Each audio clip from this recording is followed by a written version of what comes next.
with Kenneth in Austin and Oh, Angela.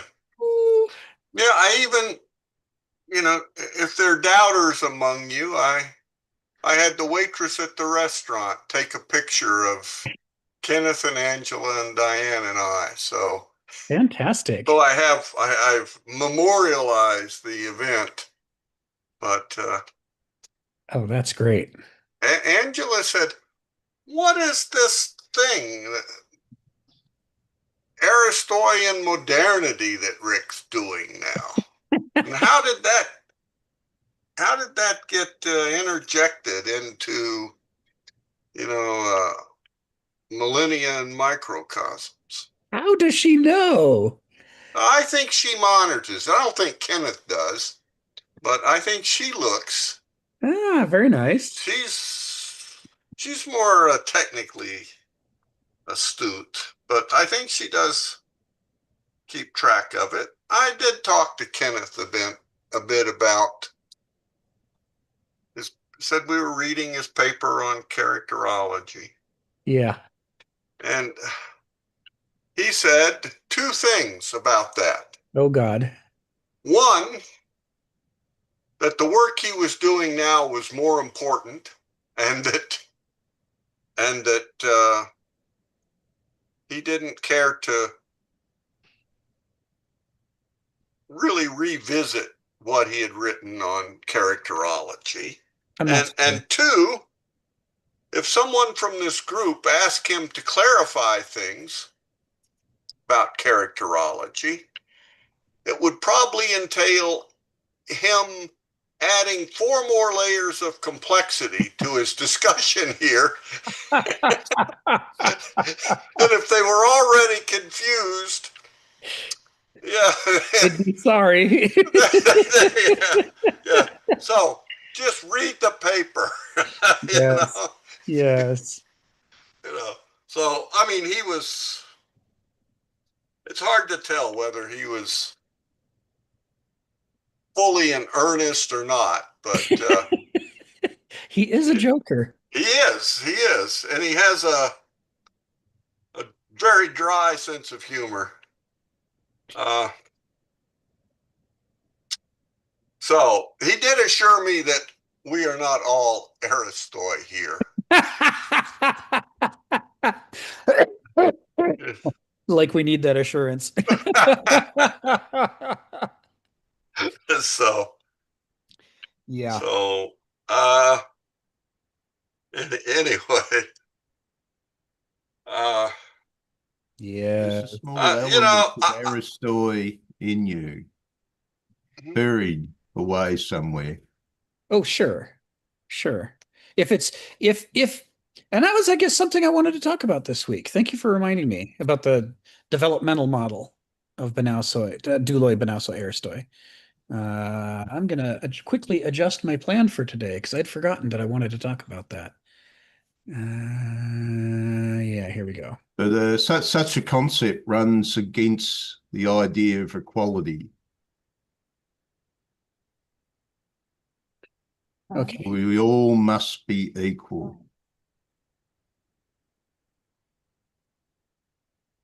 Okay, so we'll talk about that right off the bat. Once we get a few more folks. I'll give it one more minute and then we'll kick on. Uh, After all, why are we going to promote people with talent in academia? That would be going against the principle of equality.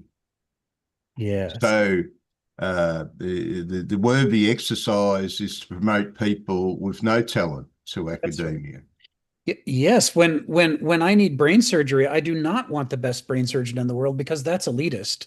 I want a cut by cut vote of the electorate, and I want it to include the people who hate me and wish I would die. I want them voting on where the cuts should be made. That's definitely the path to health. Is that nonsense or is it serious? Being nonsensical. we Just all shaking. we all recognize that we're not equal, right? I mean, Oh, when we're not speaking ideologically, we all recognize that diversity is a thing, right? Diversity is a thing. It's really there. so so Kenneth did say that one of the things that distinguish Aristoi is not that they don't have gnosis in them or noesis in them, but they are capable of balancing all of these things, Yes. letting them work against and for each other, Yes. and then applying his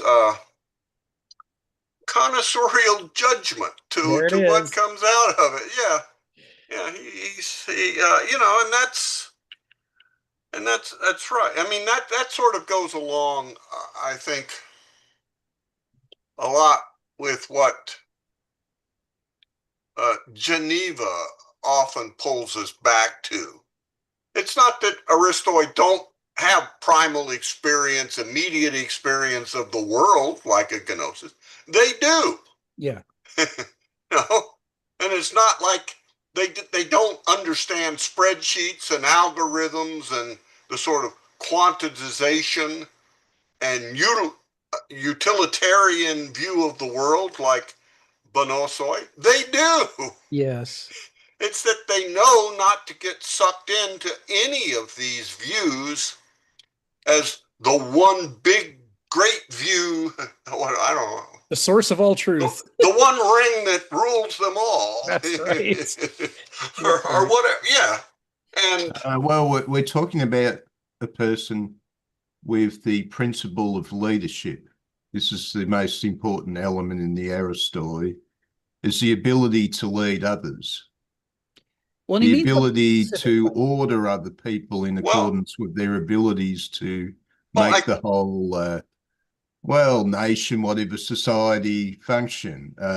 In ancient cultures, they recognized that they had leading people. These were the people that had the power and the time to lead other people. And what some leaders were better than others. You'd go up the scale. And if you really wanted to damage a society, you killed the leadership. well, The rest just ran around in circles, not knowing what to do. I think what Kenneth would add to that is unless you can rule yourself, you can't rule others. Is that Aristoi begin with a self-mastery. And that's what creates the possibility Of yeah, it's not like I don't. Any number of Anyway. modern. Oh, and speaking of Geneva, I there know, she right? is. There she is. There she is. Exactly. I mean, it's not that what you said is wrong, Stephen. It's right, but it's right in a very specific way that we always have to emphasize, which is it's not just that you can bully people into doing things, but it's what you said that you can recognize the strengths and weaknesses of the people around you. You actually see who they really are, and so you can fit them for the things that they would be great at, that they can contribute to.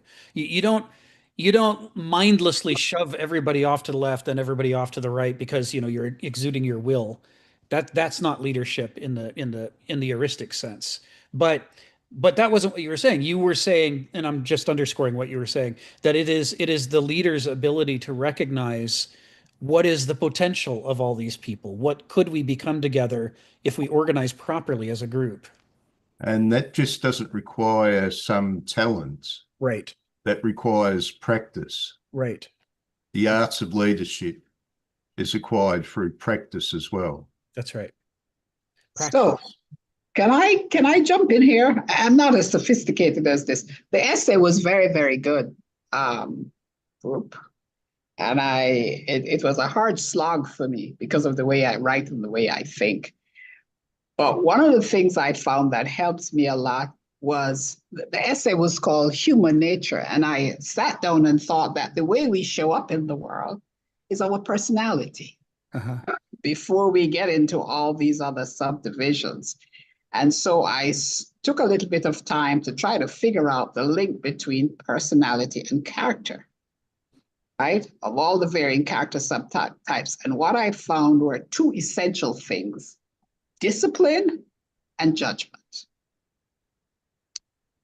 And that's where I am now. So I did a lot of reading, a lot of note taking. So I want you to comment on that.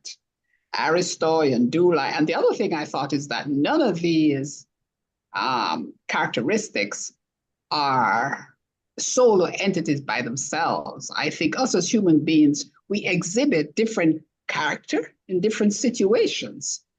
But the predominant characteristic of the predominant number of characteristics that you exhibit make you an Aristoi or a Douloi or a Banusoi. So tell me if I'm on the right track. So this goes with what Stephen was talking about. I mean, you two are both investigating the same line of this, which is really important. That we're all human, and we all have within us these capacities. The gnosis and noesis are in all of us, and they can. The only route to get to be an Aristos is to go through stages of development. You have to exercise, like Stephen was saying, you have to exercise your gnosis and get good at it. If as a baby you immediately flee away from feelings and experiences, you're never going to become an Aristos because you never spent any time in that live wire connection to reality that's so critical to developing gnosis into a rich, healthy faculty. It's you have to develop it, and then you have to develop beyond. In Hegel's line, you have to negate it. You have to develop beyond it to explore your noesis, your intellectualizing, pattern making faculties, and you have to develop those. This is what Donald was saying, right? You have to develop those too. You have to both be able to, enjoy the flavor of an incredibly, ripe, perfectly ripe apricot and live in the experience of the moment. And you have to be able to, do spreadsheets and plan out the future and think, where am I going to plant my apricot trees and blah, blah, blah. And in both cases, you have to not only develop those faculties and become great at them, but come to understand their limitations, that each one is not just a bunch of good things, it's also some bad things. It's blind spots, tendencies to misunderstand things. Each of these faculties is a two-edged blade. And it's from that knowledge. And that knowledge only comes from practice, like Stephen was saying. You practice and you practice and you practice, and sometimes you succeed and you develop, and sometimes you blunder and you recognize the blunder. You study it. Why did I make this mistake? Where did it come from? And it's through that process that you come to understand that human nature becomes a disaster when you let either of these faculties become your master. You can't let them rule you. If you decide one of them is the only source of truth, and you will do whatever it tells you to do, then you become a slave inside. You become a slave either to naive gnosis or to naive noesis. And in either case, you end up as you end up stuck as a doulos instead of someone who grew through the stage of douleia into something else. And likewise, if you decide to make noesis your master, you become stuck in banauseia instead of growing into it out of douleia and then eventually onward into aristeia. You need these capabilities in you, the gnosis and the noesis. And you need to practice the heck out of them and get great at them. But you also have to go through the process of disenchantment, where you learn that they can't be good masters. You need to develop a third faculty in which you like Stephen was saying, you come to see these parts of yourself as almost people, each of whom has their strengths and weaknesses, the things that they're good at and the things they're not good at, and you become a leader of yourself. And you have to practice that. And it's hard work. But the result of becoming a leader of yourself is that you get used to the idea of how do you combine different sets of strengths and weaknesses together to form a greater whole. And that helps you to become a better leader of other people as well, which again you have to practice, as Stephen says. It takes lots and lots and lots of practice. Well, remember those times you deal with people's personal politics. Yes. Is it painful at times? Yes. Well, go up the scale, go up a department level, and the X factor on the personal politics is growing in quality and quantity, and then go up another scale. And of course, you'd reach a point where your time was fully taken up with personal issues. Yes. And it's painful. Isn't it? Wasn't there a term somewhere in existentialism, one of the Sartres or somebody like that, who said that to you'll know reality when you experience a certain amount of nausea. Yes. Right? I mean, you're not wrong. It's part of the grown-up experience that nothing is ever purely sweet because it's always got these additional flavorings of funk and nastiness and nausea, like you say. Sharon, what were you going to add?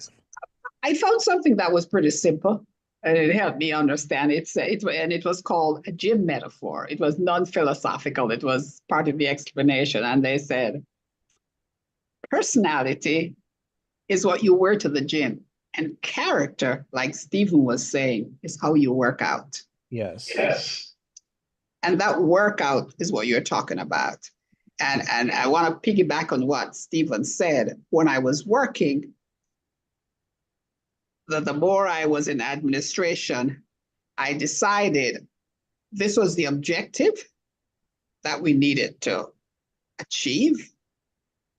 And the personal politics, when it started interfering, I called on it.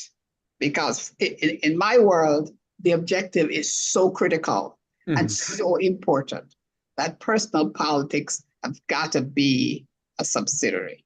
Yeah. It's there, but you gotta put it in its proper place if it's going to be detrimental to the objective. That's right. So let's take a couple minutes to talk about this thing that Stephen raised at the end of last week's session, because it's a really important question, which is, can anybody be a doulos or a benausos or an aristos? Does everybody have equal capacity to do any of these things? Are we? I didn't say equal capacity. I'm just saying that the other principles are all present to some degree. Yes.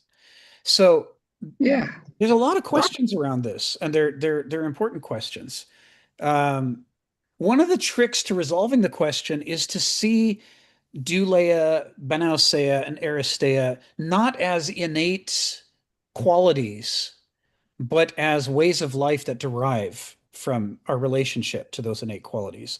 The innate qualities themselves are gnosis and noesis, right? Where gnosis is the capacity that we have, and all the animals have it too. If you spend any time around animals, you can see it. Plants certainly have it. To be plugged directly into life, to be alive to the world around you and inside you. So the fact that my cats might be napping, but the moment that they hear a bird at the bird feeder, they perk up and fling themselves across the room and hide below the level of the chair with their little eyes sticking up, desperately trying to monitor the bird's behaviors because they just can't look away because it's just amazing. You know, that they're alive. This is their gnosis in action. They feel strongly their connection to what's going on around them. They don't hold it at arm's length and say, none of this really matters. Nothing anywhere matters. I can just do my own thing. That they may be trying to do their own thing, but it gets interrupted because they're still connected to the world through a live wire. That's gnosis. And gnosis is like both of these kind of superpowers that we have. It is a blessing and a curse. And the blessing is when the tiger is let's say the coyote is creeping through the brushes towards the cat, and the cat smells something's off and hears a rustle in the brushes, it interrupts what it's doing and runs for its life. It doesn't wait until it's in the jaws to go say, I wonder if there's a coyote around. It's alive to what's happening around it. That's gnosis. And gnosis, its weakness is that it encourages you to be parochial. This, here, now, to be plugged into the moment. And the problem with being plugged into the moment is there's more to the world than that. There's more to the world than where you are and what you're doing. So much more, right? I always think, I hope you've all seen the movie Cosmos that Carl Sagan wrote and Jodie Foster starred in. But if you haven't, you really should. And in near the opening of Cosmos, that was his TV series. I think the movie had a different name. Sorry, you're right.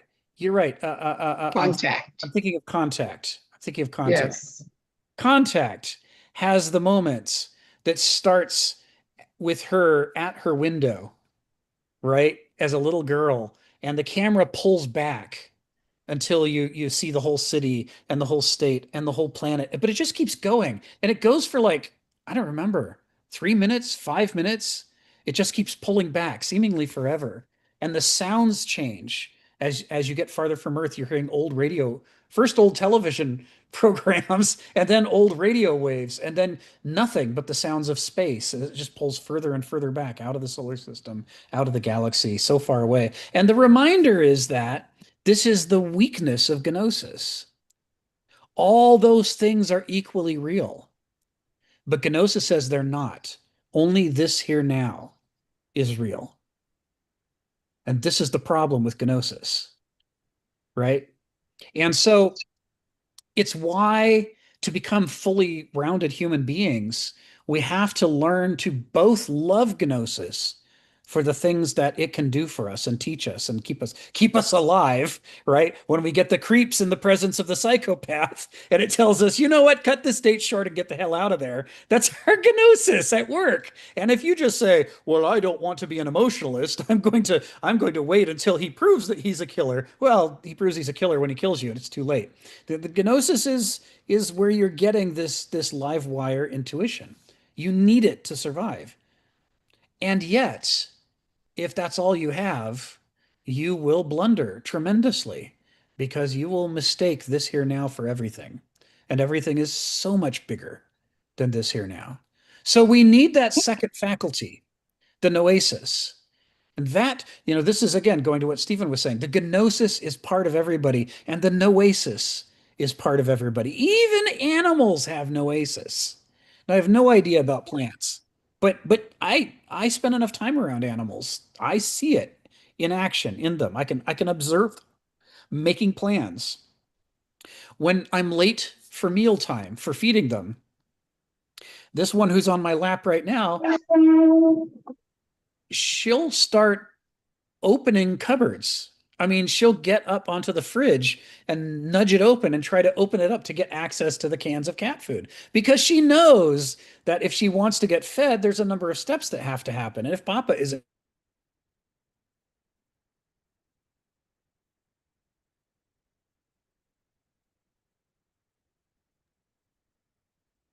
Did he freeze? Yes. Oh, okay. Yes. Okay. I wasn't sure if it was me or him. We've lost. Oh, his black image is still there. Yeah. Yeah. Oh. It's okay. He's just getting some cat food from the refrigerator. Perhaps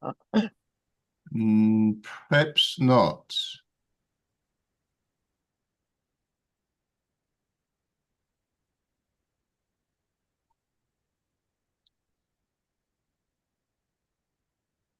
Looks like he's going to rejoin.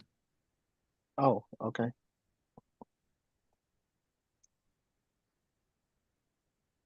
Maybe maybe the electricity's gone down where he is. Do you get that in America? You get what? Oh, if sometimes you might lose power. Oh. We're trying to get that. We keep working on our grid to make it possible. But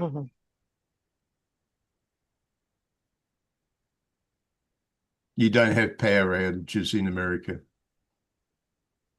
We do, but they've been rare historically because we've had tremendous overcapacity. Except when there's lightning in a storm. Things like that, yeah. Yeah, and the internet can go. I live in South Florida, and a rainstorm or hurricane winds pass through here. We have power outages, significant ones. Mm-hmm. That's why Florida is advancing over the other states. It's survival of the fittest. Yes. How is Florida advancing over other states in terms of suntan? He's kidding. Well, so am I. He's saying it's survival of the Bezos has moved to Florida. He's had enough of Washington. He's taken all the tax money with him. In northern Florida, they have more pollution than most areas of the country. Most people do not know this. You can look it up. It's supposed to be an underpopulated part of Florida, isn't it? I don't think Orlando is underpopulated. There's just so many people. They've got a lot of air pollution. It's like Los Angeles. Oh. Well, I didn't know that about Orlando, but Orlando is definitely not underpopulated. That's the big Disney hub. And it just keeps expanding and expanding and expanding. We don't need people for air pollution.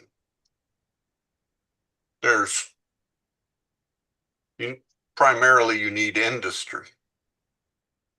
And say Northwest Florida and the Panhandle has a great number of pulp and paper mills, which quite interesting. I myself originally was from Louisiana, and very sparsely, not sparsely, but the area south of Baton Rouge along the river is all chemical plants. They have, extreme pollution there, highest cancer rates in the country. Oh. How do you guys access this meeting now? Seattle Philosophy Meetup? No, it's Calgary Philosophy. Okay. Join it in meetup.com, join the group Calgary Philosophy, whatever, and then you'll see these meetings. But they're usually not announced very far in advance. Yeah. Thanks. Well, and that had to do with the large number of people with no interest in the subject joining the meetings.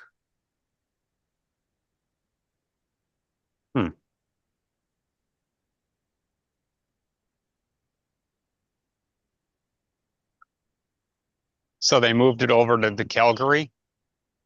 Well, it's always been in Calgary, I think. I mean, I've only been here a number of years. It was here when I got here. Well, what Okay. I am able to access it through Seattle Philosophy. See, I tried accessing it through Seattle Philosophy Meetup this time, and there was no link to the Zoom. Oh. Oh, yeah, David tends to put the link up very close to the meeting time. At 1:58. It's there. You just have to refresh. Yes. About communities that Just refresh.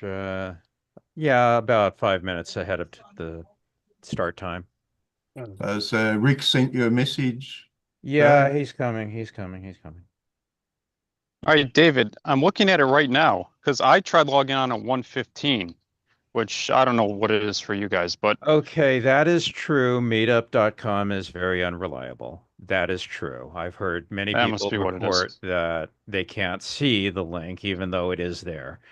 Hmm. That's true, and I don't know what to do about that. I guess here's what I'll do, John. Okay.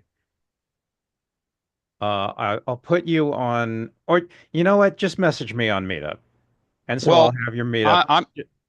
well, thank you, David, and I've done that before, and you've been helpful. But Yeah. I'm not really concerned because I just go into my Zoom history, and I guess you guys use the same Zoom link or something. I can just click on it. That's how I got on this time, so I can do that in the future. But I was just curious. Yeah, the meetup.com is unreliable. It's there, but some people just don't see it, and that's just a quirk of Maybe it's Meetup. because I'm on my phone. a quirk on the phone and something wrong with the Meetup app. Yeah, but I've heard a lot of people have reported that, so I don't know what to do about that. So Did you Okay, have a thank you. storm, Rick? Did you have a storm No, and weather? internet just dropped at our house for about 5 minutes and then eventually An came back. asteroid slammed into your Star Destroyer. That's right. That's right. I'm not Oh, actually here. I'm a ghost. well, we got a rare appearance by David. Yeah, that was cool. Yeah, Came back on and said, "Oh, it's David," and he's talking. And as soon as he saw yeah, me, nope, I'm out of here. Not that guy yeah, again.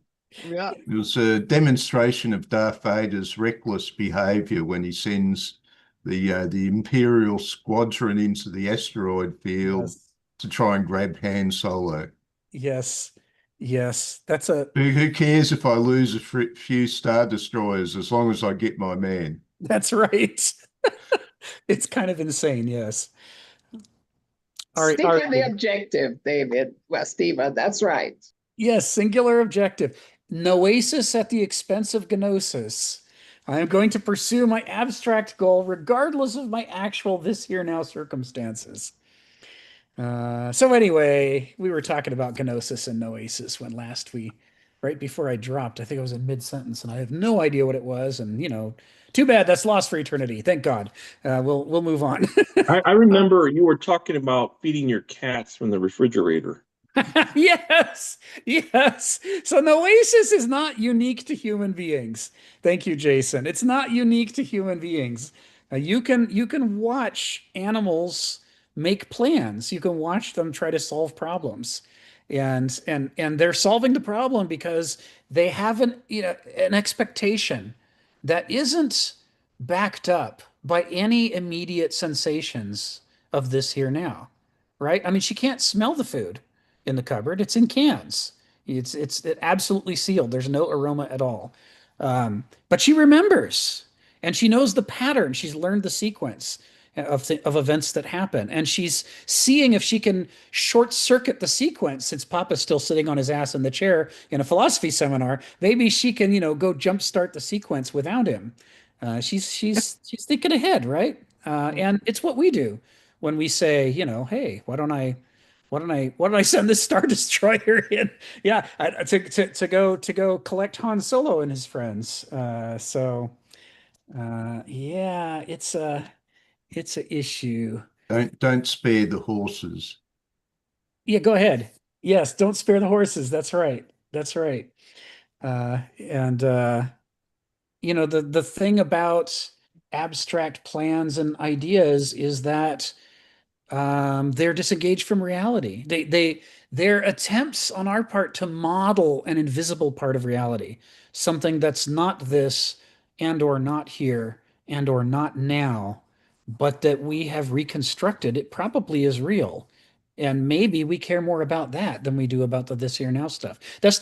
Hegel spends a lot of time talking about this, not only in the phenomenology of Geist, but also in his later summary from the Encyclopedia of the Philosophical Sciences, his chapter on the philosophy of Geist, which is, by the way, a lot easier to read than the phenomenology of Geist, especially if you get it with the Zutzeits, the class notes of the people who studied under him.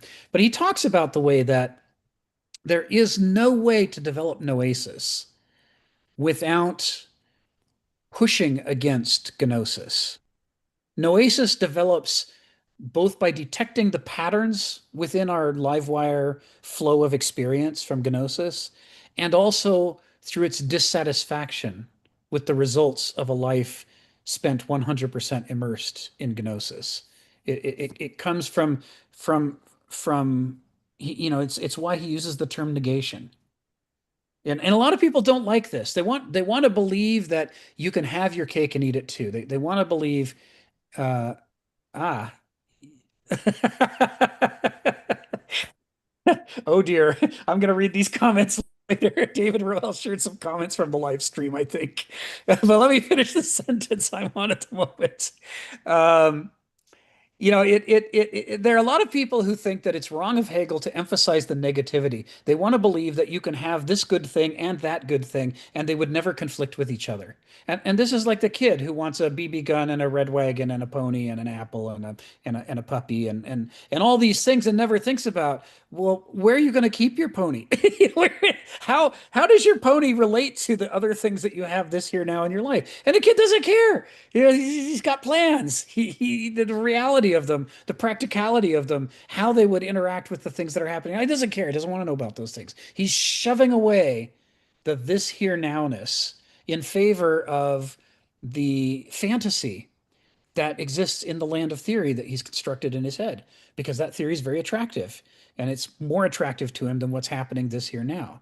There is a negation. Hegel's absolutely right. There is a rejection. And the biggest rejection of all, the biggest negation of all, is that the person who is engaging in noesis is deliberately setting aside part of their consciousness to not participate in gnosis.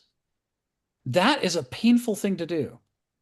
And if you think I'm exaggerating, I want you to think about the last time you were working on a very difficult problem and it took everything you had to concentrate on it, and some idiot blundered into the room, and started talking about other things. And you're on a deadline and you need to solve this problem, but now you can't think about it because this person's yammering in your ear, and you feel a pain. And the pain is you worked hard to create that isolation from the live wire experience. And here's gnosis barging into your life and stealing back your attention. So and you pay for that. It's a painful debt. Hegel talks about it. So there is no free, easy way to develop noesis. It comes through a kind of suffering, and it's maintained through a kind of suffering, through a kind of monkish abstinence from the addictive quality of this here now. It's like, well, you could be home, smoking a joint and having sex and watching your favorite program, but instead you're here having this conversation, right, with us online. And as much as you may enjoy this, I got to say that this here nowness of being in the seminar together, it doesn't even come close to, having an orgasm, say. It's like, I like philosophy, but they're worlds apart as far as the immediacy of the experience. And so there is a kind of abstinence that's involved in creating space for noesis, a kind of isolation. And this is what makes this not only makes the act of abstraction possible, which is otherwise a much weaker act and can't compete with, hey, I just bit into an apricot. Oh my God, it's so sweet. They can't compete. But if you can separate the apricot and go stick it in a cupboard and not look at it, then you can think more about the abstraction, the planning. What if I plant an apricot tree? How much money do I need to earn? Is my soil good enough? Good God, what kind of soil does an apricot tree even need? You go online, you start Googling, you start making notes. All of this is noetic activity, and it can only happen if you create a buffer and a safe space. You push away the live wire experience. Hegel spends a whole bunch of time talking about this. There's a negation involved, a pushing away. And so on the one hand, the abstraction is only possible because you create the space for it by pushing away. But on the other hand, there's another way in which it's what makes it possible. The abstraction has a certain lack of reality to it, right? It's a sketch. It's a equation. It's an algorithm. It's a notion. You think that you're going to do these things. You think that an apricot tree will grow like this. You don't know, right? You're sitting in your living room looking at your backyard, imagining the apricot tree, but you don't really. How many apricot trees have you grown? How Didn't many Hegel believe he could reach the absolute negation? Yes. The absolute idea? Yes. This is where Schelling, after a few years after Hegel died, he started to have an issue with that. We'll come back to this, but we got to get the basics first. Schelling gives us, there's lots to criticize in Hegel, but we got to get the basics first. That this noesis is a different kind of activity. And the point is, the second point about abstraction is not only is it made possible by not having to compete with Gnosis barging in all the time, dancing around in its underwear, saying, "Ooh, look at me! I'm so exciting." It's like, go away, leave me alone. I'm trying to focus on this abstraction. But in addition to that, the the errors that you make when you abstract, and Hegel says to abstract is to be an error. The errors that you make when you abstract come for the same reasons that the power of the abstraction comes. It's that you're clearing the clutter. And when you clear the clutter, some of what you clear that felt like clutter wasn't clutter at all. Some of what you cleared away was important things you should have taken into account in your model. But you can't figure all that out.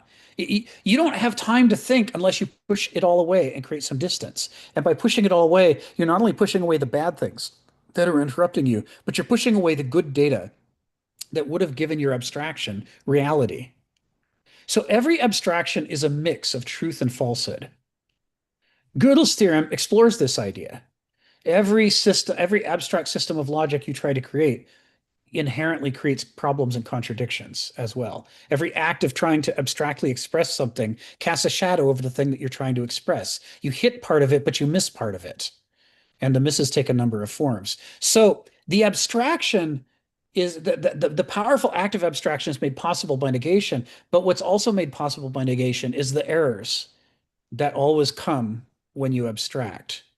And thus, it is that if you try to live a hyper-intellectualized life in which you disengage in a monkish way from all sensory experience and feelings and so on, the result is that you are both stronger and weaker at the same time than you were when you were living a life of gnosis, because you are more disconnected from reality than you ever were before. You're more disconnected from your immediate reality. You might be more connected to the bigger picture, right? You might actually know what is the mass of Mars, what is its rotational period, what is the period of its revolution around the sun. You might have all this larger data that's necessary to be able to send a spaceship to Mars, but that all comes at the cost of unplugging from this here now, and there's always a price to be paid.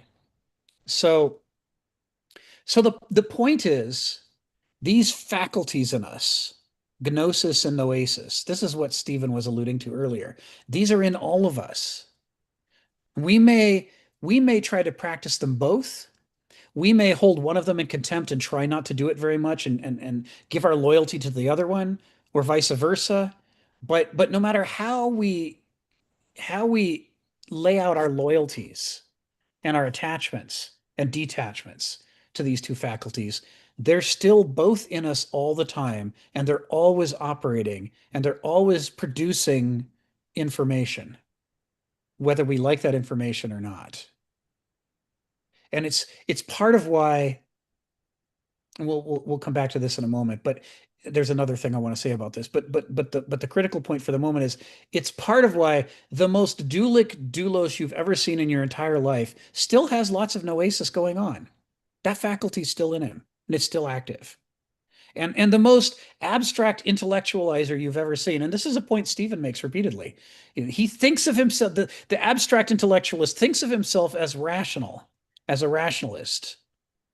And yet he's every bit as emotional as the doulos. He's just separated himself from his feelings. They're bubbling along in his unconscious, driving him this way and that, making him notice some things and not notice others, making him find some arguments persuasive and others not. And he attributes all of this to his intellect, but it's false. The intellect is not the thing that gives you the sense of satisfaction that leads you to be persuaded. It's your gnosis. It's your feelings, that ugly part of yourself that you've tried to separate yourself. You'll notice that in the rationalist who starts panicking if he thinks his plans are not going to work out. Yes. Why panic? That's not British. Stiff upper lip, man. You know the universe is falling apart. Just keep marching towards those machine guns. I'm sure this will work out. Somehow, this is the plan. It's got to work. Geniuses came up with this plan. Who are you to question it? March. Yes. So on the one hand, I wanted to underscore what Stephen said. We've all got these same faculties in us. The difference between a doulos, a benausos, and aristos is in how they relate to those faculties. And that relationship can change over time. We'll talk about that next. But first, Q&A. Donald, come off mute and tell us what's on your mind.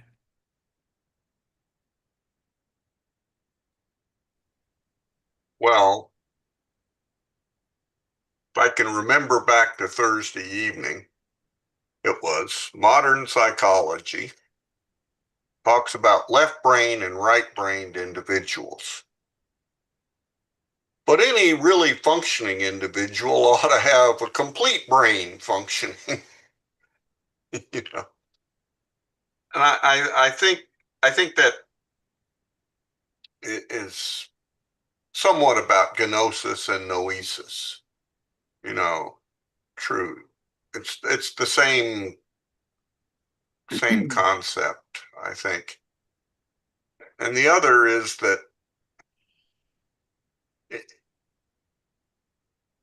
I'm trying to think of exactly oh, human nature contains a lot of things that aren't excellent. And the job of the Aristos in knowing himself is to recognize those parts of himself, of his own human nature, that are leading him astray, misdirecting him away from those things which are, oh, that word, essential.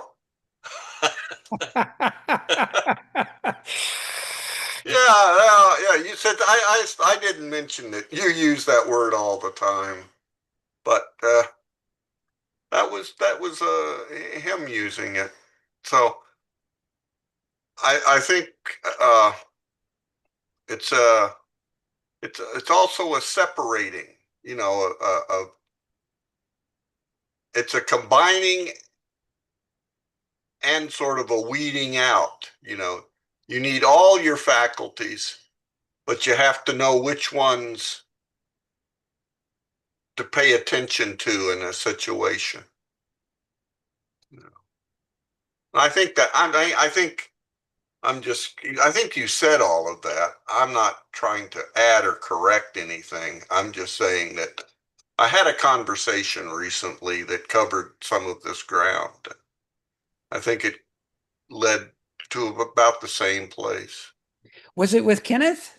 Oh yeah, it was. Yeah, it was. You know, and I am not going to discuss all my failings that were revealed to me during these discussions. Does Kenneth make you feel judged? No, he doesn't make me feel.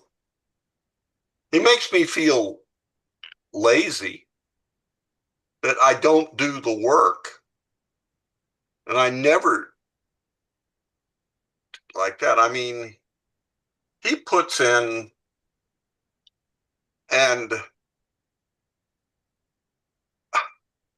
you know, I can see that, you know, at the end, God will say, Kenneth, you did a good job.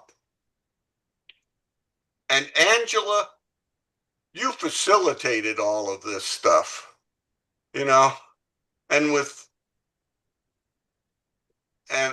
largely the enabler. I mean, Yeah. Kenneth puts in massive amount. I mean, just massive amounts of time. He's always either reading or writing. Yes. And always considering these questions. Or painting and drawing. Or, well, painting and drawing, but his paintings and drawings are philosophical also. They're another expression of another philosophical expression of his own nature. Yeah, I really should bring some into these. We should look at them. Oh, well, yeah. I just not that way. But yeah, there's I don't know. I should be able to remember more, but I was we had driven through in a rainstorm all the way, it seemed like, there, and we were exhausted and stuff. But it's all, you know, it's always nice to see Kenneth. And he's looking, wow, he doesn't need me to say that. He's looking surprisingly fit, and he's every bit as sharp as he was, you know.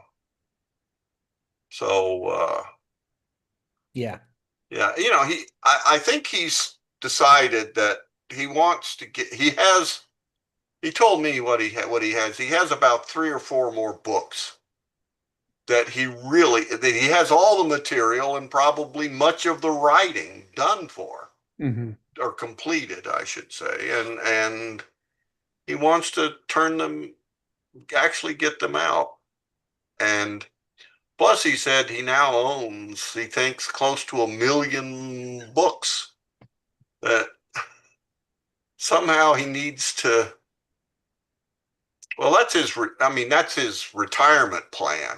Is he saved by putting money into collect what he judged to be collectible art and books, and now he's working to sell that off. Well, I'm way off topic. Anyway, yes.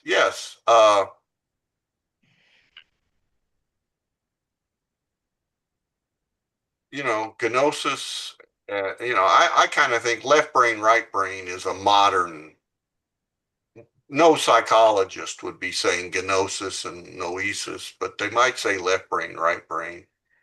You know, and it's the same thing. And he just says you need your whole brain working, and it's not bad. It's a good thing that they are often in opposition. Yes. Because that is where the clarification comes from. And ultimately, I guess we mentioned these, but we didn't. I forget what word we used. But in German, the Vernunft, you know, the layer above, and he had. Oh gosh, I can't remember the word. The lifting up and retaining. Anyway. Yes. Some term from Hegel. That's Hegel, all right. Yeah, I'd have to look that one up, but I know the term you mean. Yeah. He mutters something in German, and I didn't quite catch it, but I knew it was the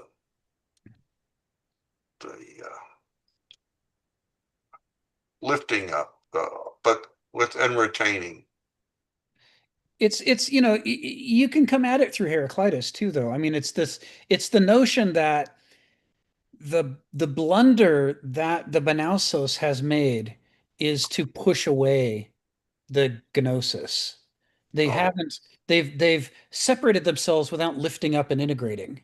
And so the result is they end up in a second half-witted strategy for life, just like the doulos is in a half-witted strategy for life by only listening to naive gnosis.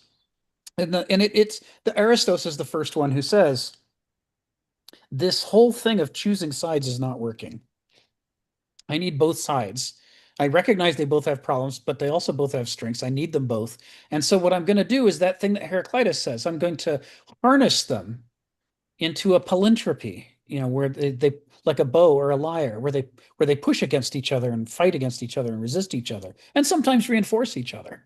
And so the result is you're able to not negate.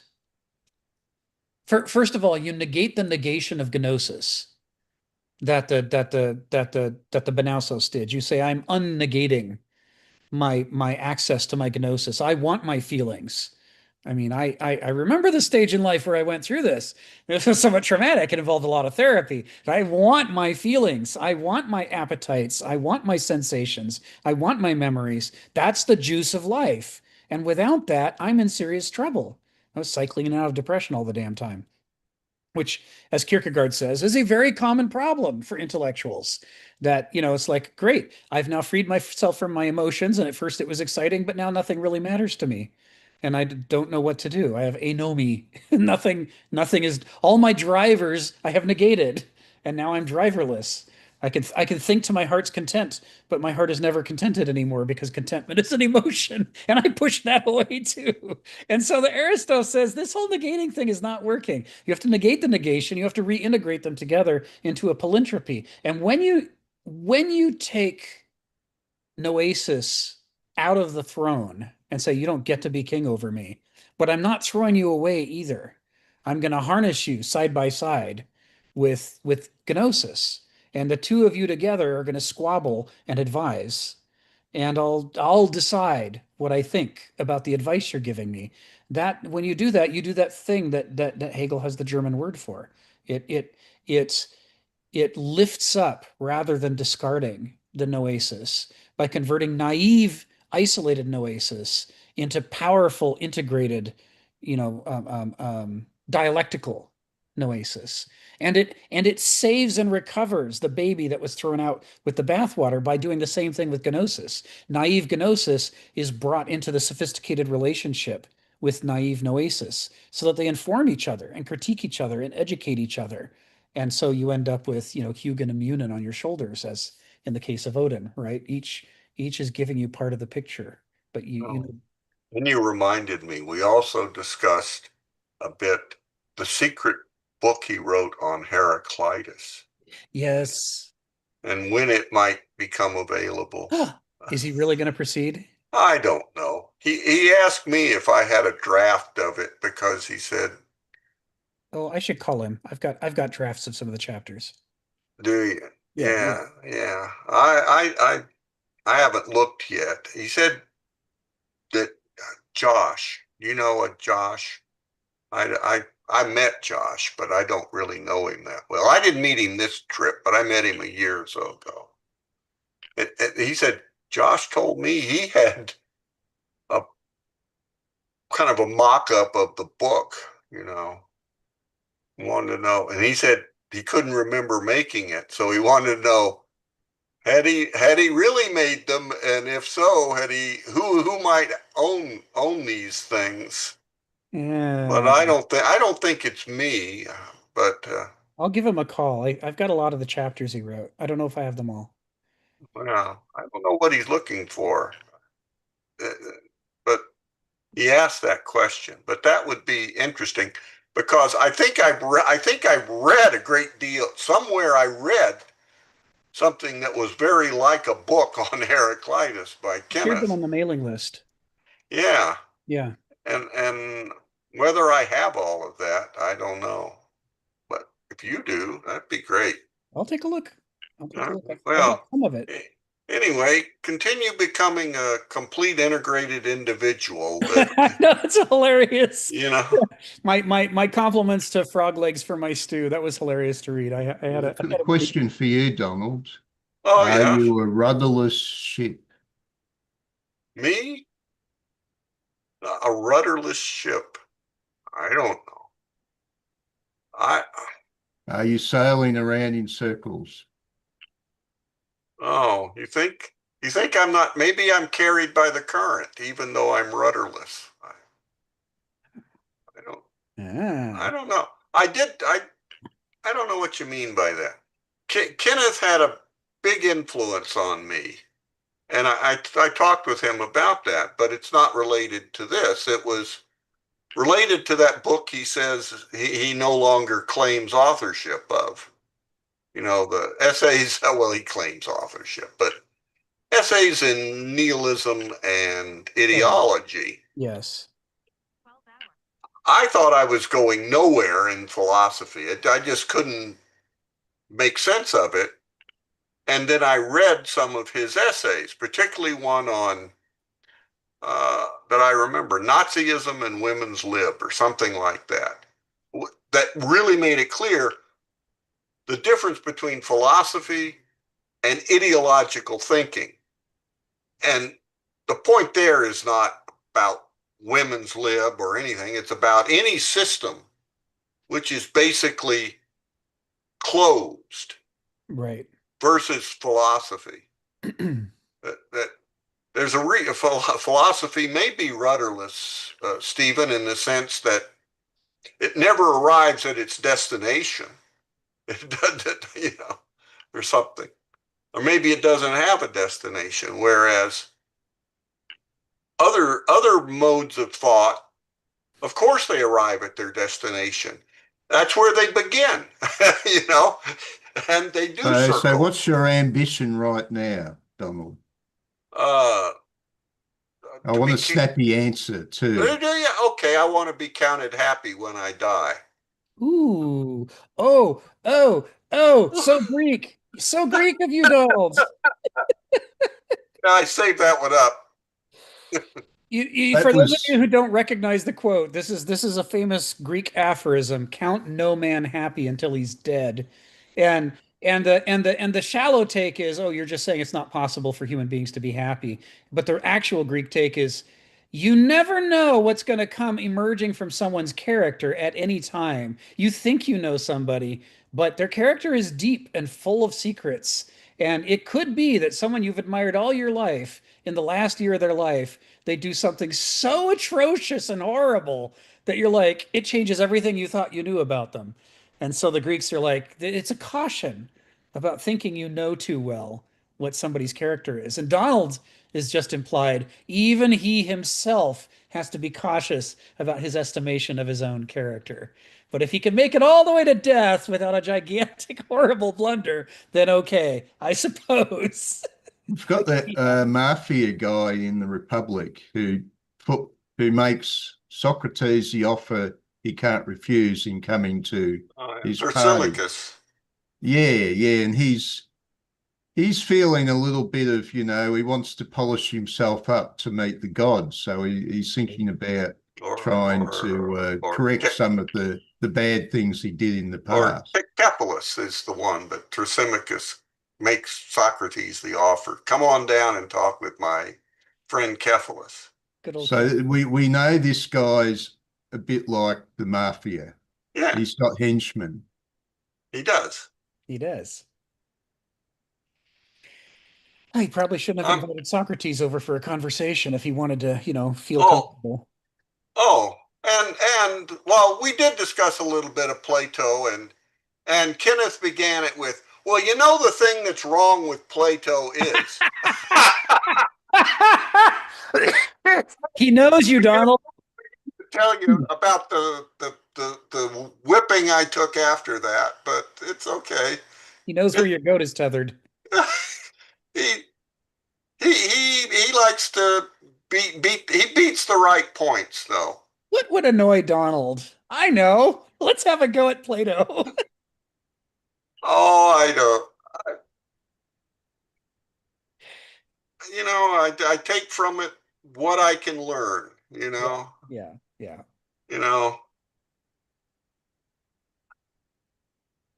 So, yeah, anyway, enough. Why don't you talk, please? Okay. Thank you, Donald. Sharon, you had your hand up for a while and then you ducked out, but I bet you still have something you'd like to talk about. You wanna come off mute and come back on video and tell us what's on your mind, or have you stepped away for a moment? Yep, she stepped away for a moment. All right, we'll come back to her.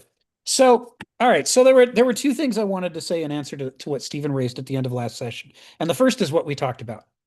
The second thing is this, and this is in some ways the most important part. This is the difference between philosophy and sophistry. When it comes to these three character types, we have a lot of models for how they work. There's been thousands of years of discussion about how they work. All these different existentialist philosophers, including some very brilliant people who didn't agree with each other, have all had a go at exploring this. But the Greeks had an important thing that they said about this that in some ways is the most important thing to say.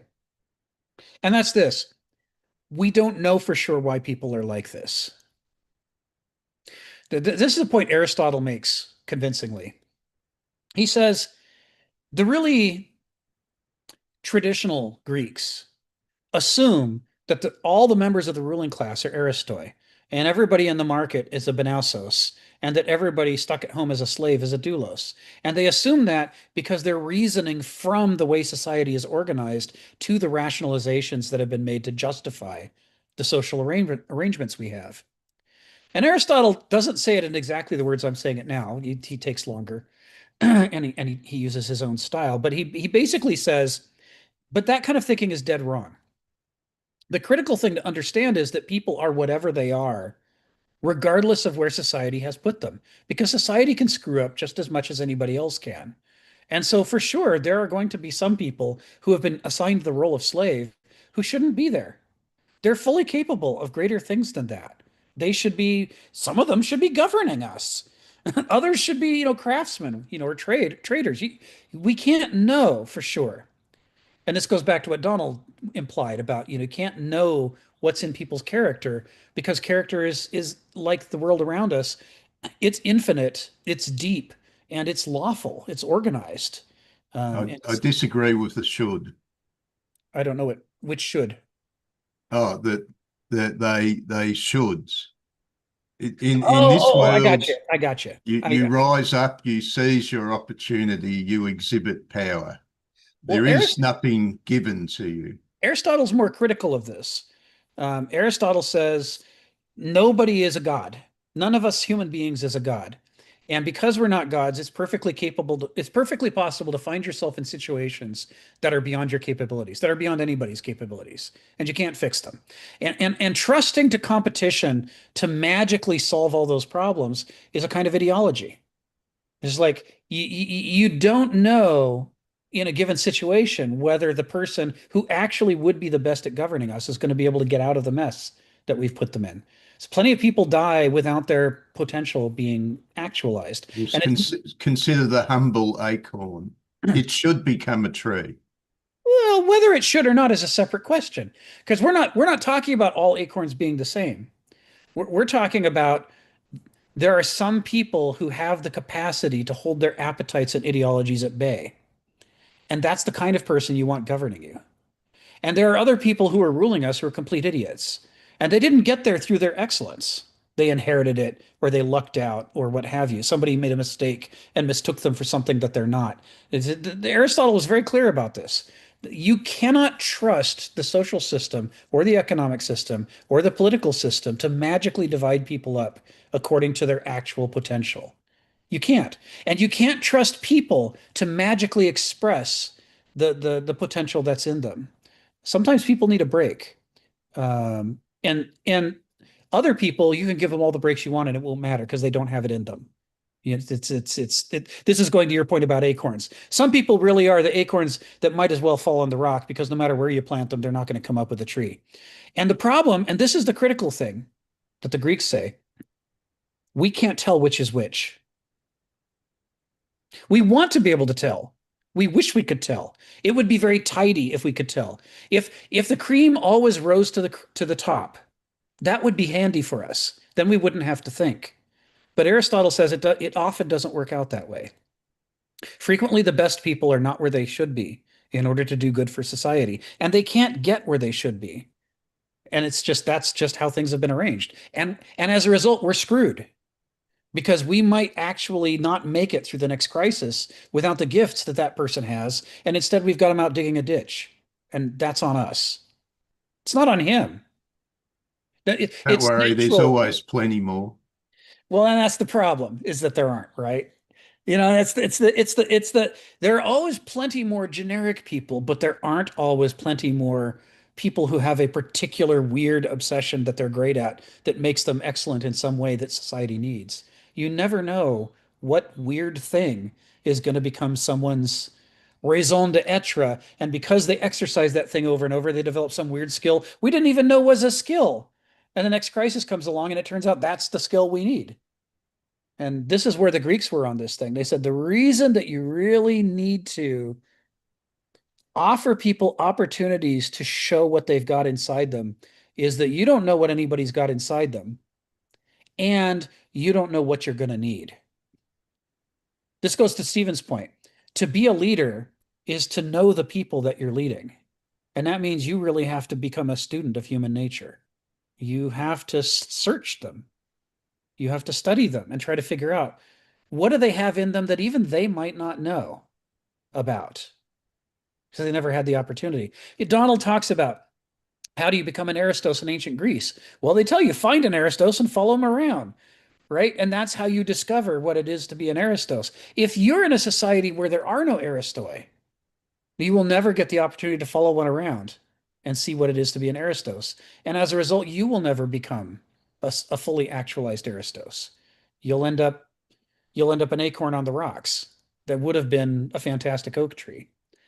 And so the core point, and Joe's not on the call today, but it's to Joe's point. We want it to be that whatever your character is will overcome all obstacles. That's the Disney story version of the story, right? The Hallmark Sunday matinee version of the after school matinee version of the story. Your character will triumph, and you will. Erin's back. You will. No, she's gone again. You will. I'm going to call on her in a second. You will express the goodness that is in you, and if you were meant to rule, you will rule. But life isn't like that at all. Life just isn't like that. It's hit or miss. It's a dialectic between agency and contingency, and contingency is all the things in the universe which are much bigger than we are. And if they don't notice, then sure, my agency will win out. But if they do notice and they're against me, and enough of them are against me, then it doesn't matter how good my agency is. I'm not going to win out. Asteroid crashes into the planet. It doesn't matter how great dinosaurs are. They could be the best thing ever. They could be God's favorite creatures, as the Police song goes. You were God's favorite creature, but you didn't have a future. We used to believe that the dinosaurs died out because they should die out, because they had small brains and cold blood and they were inferior. But everything that we've learned since those days has proven all of that wrong. We didn't believe it because it was true. We believed it because we liked a tidy universe in which everything works out the way it's supposed to. What we don't like is a universe in which things often don't work out the way that would be best, in which things are often a mess, and in which there aren't any easy answers. And the Greeks say the important thing about this character model is it helps us to understand the varieties that we see and to think about how we should organize societies, but it doesn't guarantee us anything. We still have to act in the world to try to shape ourselves on the one hand, but also to try to shape our culture so that it's a better fertile ground. So now the Limits episode, the remake that had a planet of intelligent dinosaurs. Outer Limits, yes. Yes. They were trying to give Earth their superior knowledge, so they were altruistic, but they were rather sharp about how you do things. Yes. They were, they weren't that big. They were those sort of raptor type dinosaurs, but they're operating machinery and teleports and Think Like a Dinosaur was the name of the episode. Yes. Okay, now I got to go watch that. Thank you. The Outer Limits. Think Like a Dinosaur. Sharon, come back off of mute. Come be visible. Come tell us what you were thinking about. She says, I can't. I just stepped away again. Oh, there she is. Okay. So you kind of talked around it a bit. In this essay that we were reading, the second paragraph, where they're talking about Duloi and Banyasoi, that said, neither class has the constraint to temper its irrational dynamisms or serve as authority over its psyche. So when you're saying within an individual, we all have an admixture of all these varying classes, has anybody looked at how things like price and reward impact the manifestation of character? For sure. That is my question. For sure. Thank you, Sharon. It's a great question. I mean, and it goes to the point that Stephen's, asking about. This issue is that it's like if you're planting a garden. If you go out there and say, okay, all you little saplings, I expect you to behave like big oaks. And I'm going to hit you all with sticks. And only the ones that survive are going to be allowed to grow up. Well, then none of them will grow up. They're saplings. They can't withstand the beating that a grown-up oak could withstand. They need nurturing. And it's through the nurturing process that you find out what they've got in them, what they're capable of becoming. The development of the critical things for the Greeks about character, which all of this is about, is that it's an organism and it grows and changes over time. It's Correct. always in a state of growth and development. And it learns from its environment and from its experiences. And you can teach it bad lessons or you can teach it good lessons. I mean, certainly you can teach it anything in between, but I mean, it can learn to gain confidence and grow and develop, but it can also learn, failure. It can learn the sense that it might as well not try, that it's not going to thrive. It can learn to give up. Learned helplessness is a major factor in human beings. Large numbers of people learn helplessness because of the bad experiences that they've had in life. And once you've learned helplessness, the problem is that even when an opportunity comes along, Kairos, the season in which the thing you want to do would actually work, if you've learned helplessness, you'll just sit and let it go by. And the reason that you sit and let it go by is because your character grew in a bad direction. It grew in the direction of teaching you that contingency is everything and agency is nothing, so you might as well not bother. And that's what comes of being thwarted too much. If people are thwarted too much, they never get a chance to win, they give up. And you get failure to thrive. So that's the thing about the development of the faculty of gnosis or the development of the faculty of noesis. Maybe one of the reasons why sometimes people become a doulos or people become a benausos as an adult, it has less to do with inner predilection from birth, and it might have more to do with traumatizing experiences. If somebody was always traumatized in school, whenever they tried to think and plan and be intellectual and logical, they might just give up on it and say, well, fine, I'll just live for the day. And the converse is true. Someone might move out of being a doulos into a benausos because they were so frustrated as a doulos. They couldn't ever figure out how to tell the girl that they liked her. They couldn't figure out how to express anger without getting in trouble. All their emotional efforts led to failure, and that led them to give up on the agency of gnosis and become a benausos because noesis never punished them that way. And the problem with that is, on the one hand, they've developed into the benausic stage of development. That's all well and good. But because they're so averse to their own gnosis, because of their negative experiences, they may never go on to develop and become an Aristos, which they won't be able to do unless they learn to gain confidence in their gnosis and reintegrate it into their character. But if they think of it as the source of all the bad things in their life, they won't give it the time of day, and it'll atrophy from lack of use. So these are really complicated issues. I mean, anybody whose garden knows about these issues. Oh no, I overwatered my plants. Oh no, I underwatered my plants. They got too much sun. They got too little sun. It's like there are these vulnerable stages where, and I'm sure it's the same with parenting, although I've never parented myself. I've been around a lot of kids and I've been a kid.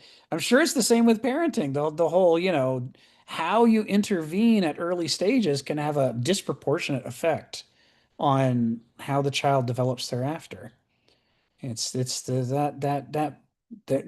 they're reacting, they're learning, they're responding, and they don't always learn the thing you want them to learn. That's how it is with our own character inside, with our gnosis and our noesis. They're responding and reacting and learning. So if you want to become an Aristos, one of the things that you have to do is, Donald alluded to it right at the beginning, you have to really exercise both of these faculties. You have to, and you start by looking at which of the faculty you think you're weakest on. Are you an over intellectual? Well, go have some emotional, sensational experiences. Go spend some time in your body. You develop that. And if it's converse, then, go find yourself some intellectual, logical, rational things that you can do to practice and exercise, because you're going to need both sets of faculties to engage in Vernunft, the heuristic faculty. It's complicated stuff. It's complicated stuff. John, come off mute and tell us what's on your mind. Eric, back to what you were talking about before with like the dinosaurs and the society, putting everybody in the right position. I was just a comment about that, so it's a little bit jarring at this point. But I was going to say, don't we in what you were saying, I found so like anti-American almost, with like, the will won't prevail. Sometimes you have to like just accept your fate kind of thing. And then I thought the reason that I was thinking that is because I'm assuming that the will of everybody is to obtain this idea of worldly success. So like this person who's in the wrong, he's an Aristoi, but he's in a servant position, that he's going to be able to conquer society and rise himself up to his rightful place, because I'm assuming that his drive is to do so. But you're coming at it from the idea that that's not his drive, because then he wouldn't be an Aristoi to begin with, probably. Is that right? Well, it's so complicated, right? Because why does someone develop the way that they do? We know it's a mix of agency and contingency, and we know that that mix is shifting all the time. So there's some of it's caused by what's in them, but what's in them is also growing and changing at the same time. So it's part of why the Greeks on this issue say you really have to be careful about thinking that you have somebody else pegged, that including yourself, that you know for sure what they can and can't do. Because as Heraclitus says, the human soul goes all the way down. Just like the camera in the film Contact goes all the way out forever. Heraclitus says your character is constantly developing and growing, and you don't know what's in there. Uh, so it makes it hard to come up with we like simple answers. We're in modernity, we're addicted to simplicity. We love algorithms and bumper sticker slogans and the like. But the truth is, the whole point of all this is just to give us a model to kind of understand something about the processes of growth, and it's kind of a sketch, if you will, of possibilities. But it doesn't tell us where the limits are for any given case. I know that's not a really satisfying answer, but Yeah, thank you. But the reason I'm thinking this way, why I have this kind of mindset, is like being familiar with all like the modern day self-help books, which kind of take it for granted that everybody is after the same idea of success, and they have to hone their willpower in order to achieve this kind of idea of success. exactly. And this Greek idea is that we don't all have the same idea of success. We have very different ideas of success. And and we may not even know that about ourselves. We might think we're like everybody else, and then we can't figure out why we're not satisfied when we do the things that they do.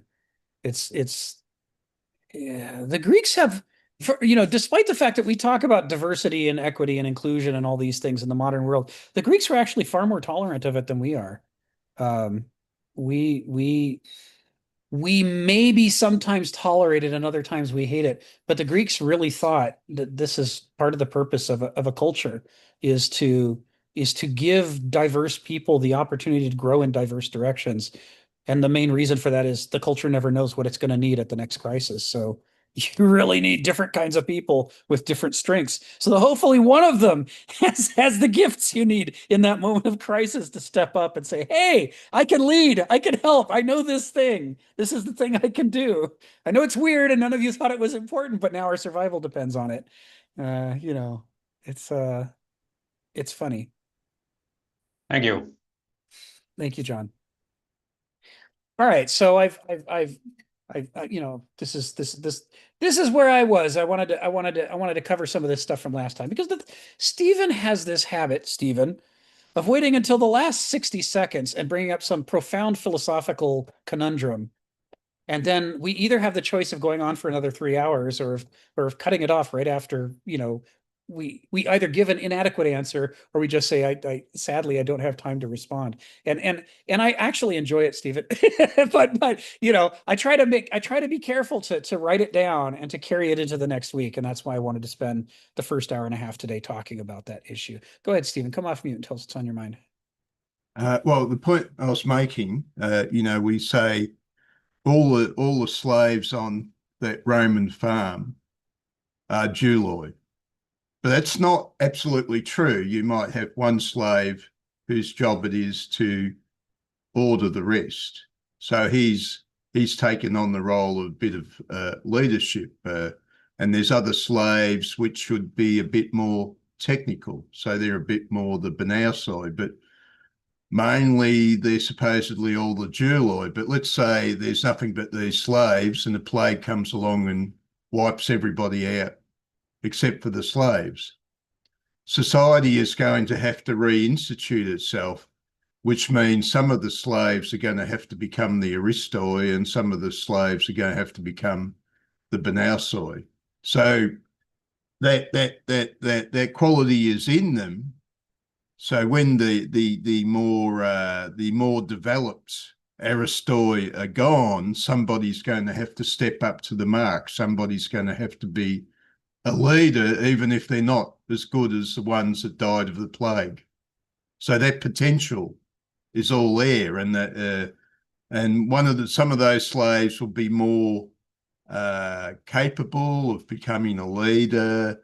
It could be chance; they were just in the right moment at the right time, and then they went with it.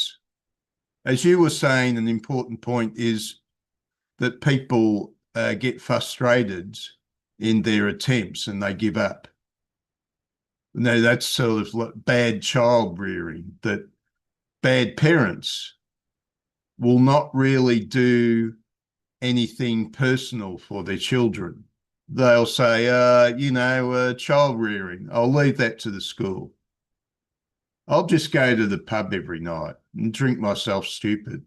And then I'll come home at some late hour and the kid can take care of themselves. That was me. You had a few relatives like that. There you go. So you must have had a few people that never had the push along to do better from their peers. Yeah. One of the interesting things is to read the history of the slave revolts in North and South America during the early colonization period. It's fascinating.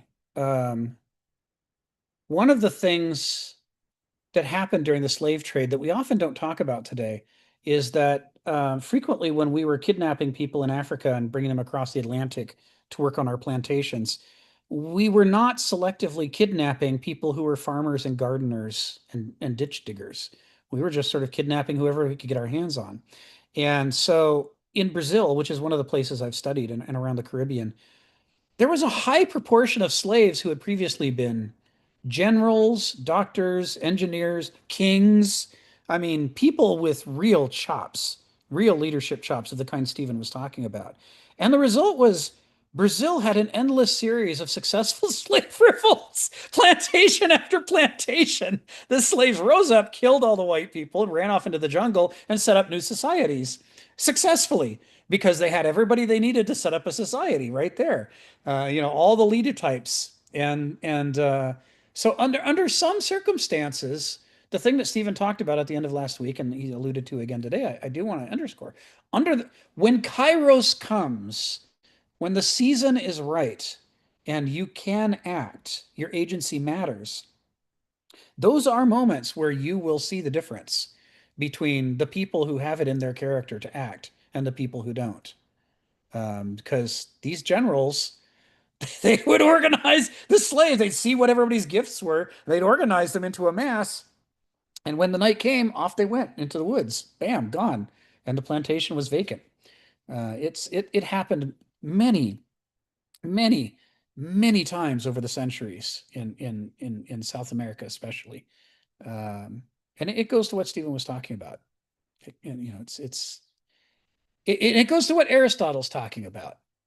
If you enslave somebody who has the character to be something more, not only is it a crime against the potential of that person, and not only are you screwing up society by cutting off access to that person's gifts, you're also very likely cutting your own throat because that person has gifts you're refusing to acknowledge. And it's one of the points that Kenneth makes in this intro, which we're going to turn to now, the intro to this essay, where people feel a sense of profound satisfaction when they express what's in their character with authenticity. Whatever it is that's in them that's itching to get out, it feels really good to let that out. I mean, the cheetah, whether it gets the gazelle or doesn't get the gazelle, man, does it love the chase. You can see it in all those David Attenborough documentaries. The just not just the intensity, I'm going to win, but the exuberance. The I am doing the thing that my character demands that I do. Uh, and you would hear about this too, when Mozart went to hear the Pope's sacred music that nobody was allowed to write down. And all his castrati are singing the amazingly gorgeous heavenly hymn that's never been heard outside the papal palace. And there's Mozart just sitting there without pen or paper, just listening and memorizing every goddamn note of that thing, and then going home and writing the whole thing out the first time without a single mistake. He wasn't sitting there having some, I am the Dark Knight, I'm Batman kind of feeling. He was having the cheetah feeling of, I'm doing the thing that my brain loves to do. I can transcribe any music. The whole logic of the music is like it's like it's handing itself to me. This is the guy who sat in the window and transcribed bird songs and then made operas and symphonies out of them. The music just, it was a language that was not a foreign language to him. And when he could use it, he felt amazing, right? Even if it got him in trouble with the Pope of all people, you got the entire church coming down on this impoverished musician, and he's still like, tee, this is the real me. I love being the real me. I love coming out of the closet and being me.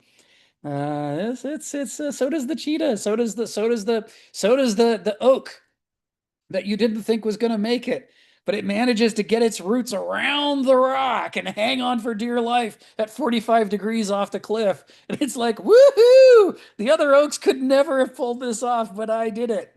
This is my spot.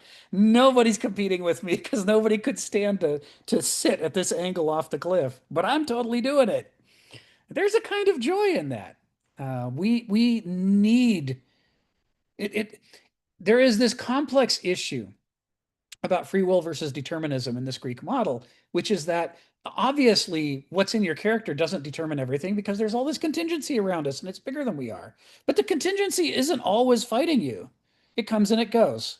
And when the contingency is not fighting you, or sometimes God help you when it's helping you, that's kairos, right? That's the K-I-R-O-S is the transliteration. Kairos, the season when your goals and capabilities match up with contingency, when agency and contingency align with each other to create the possibility that you can truly do the thing that you have been wanting to do and preparing to do.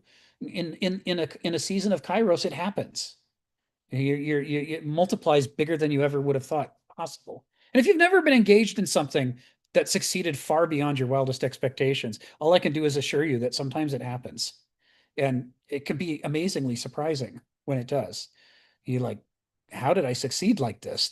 Who could have foreseen this? But at other times, that exact same effort with that exact same character, that exact same experience and discipline will get you nowhere. It's not kairos. Contingency's against you. And the universe is bigger than you are. So, it swishes you like an ant, and that's the end of that opportunity. So the thing about free will versus determinism that the Greeks settled on is this idea that your character doesn't get to decide if it's going to succeed or not in expressing what's inside itself. That's a dialectic between agency and contingency, and it's roll of the dice in a way, although it's far more complicated than that. But regardless of whether you succeed or fail, your character is always going to try to express what's inside itself.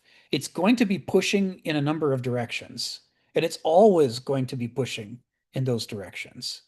And It means that when there is a crevice in the rock that's got a little soil in it, that acorn can put down a tiny little root into that bit of soil and get somewhere because it's trying.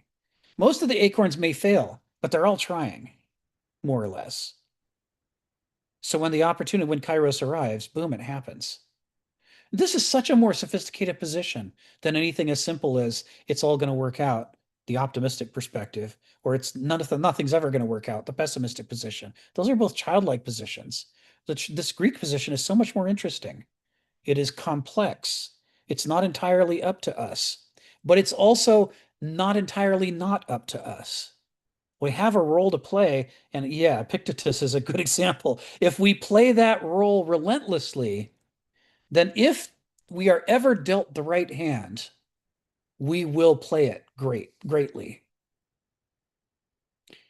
You don't know when the fish is going to come down the stream, but you want to make sure that when it does, you're there with your fishing pole. That's the Greek take on this. That's the part you can control.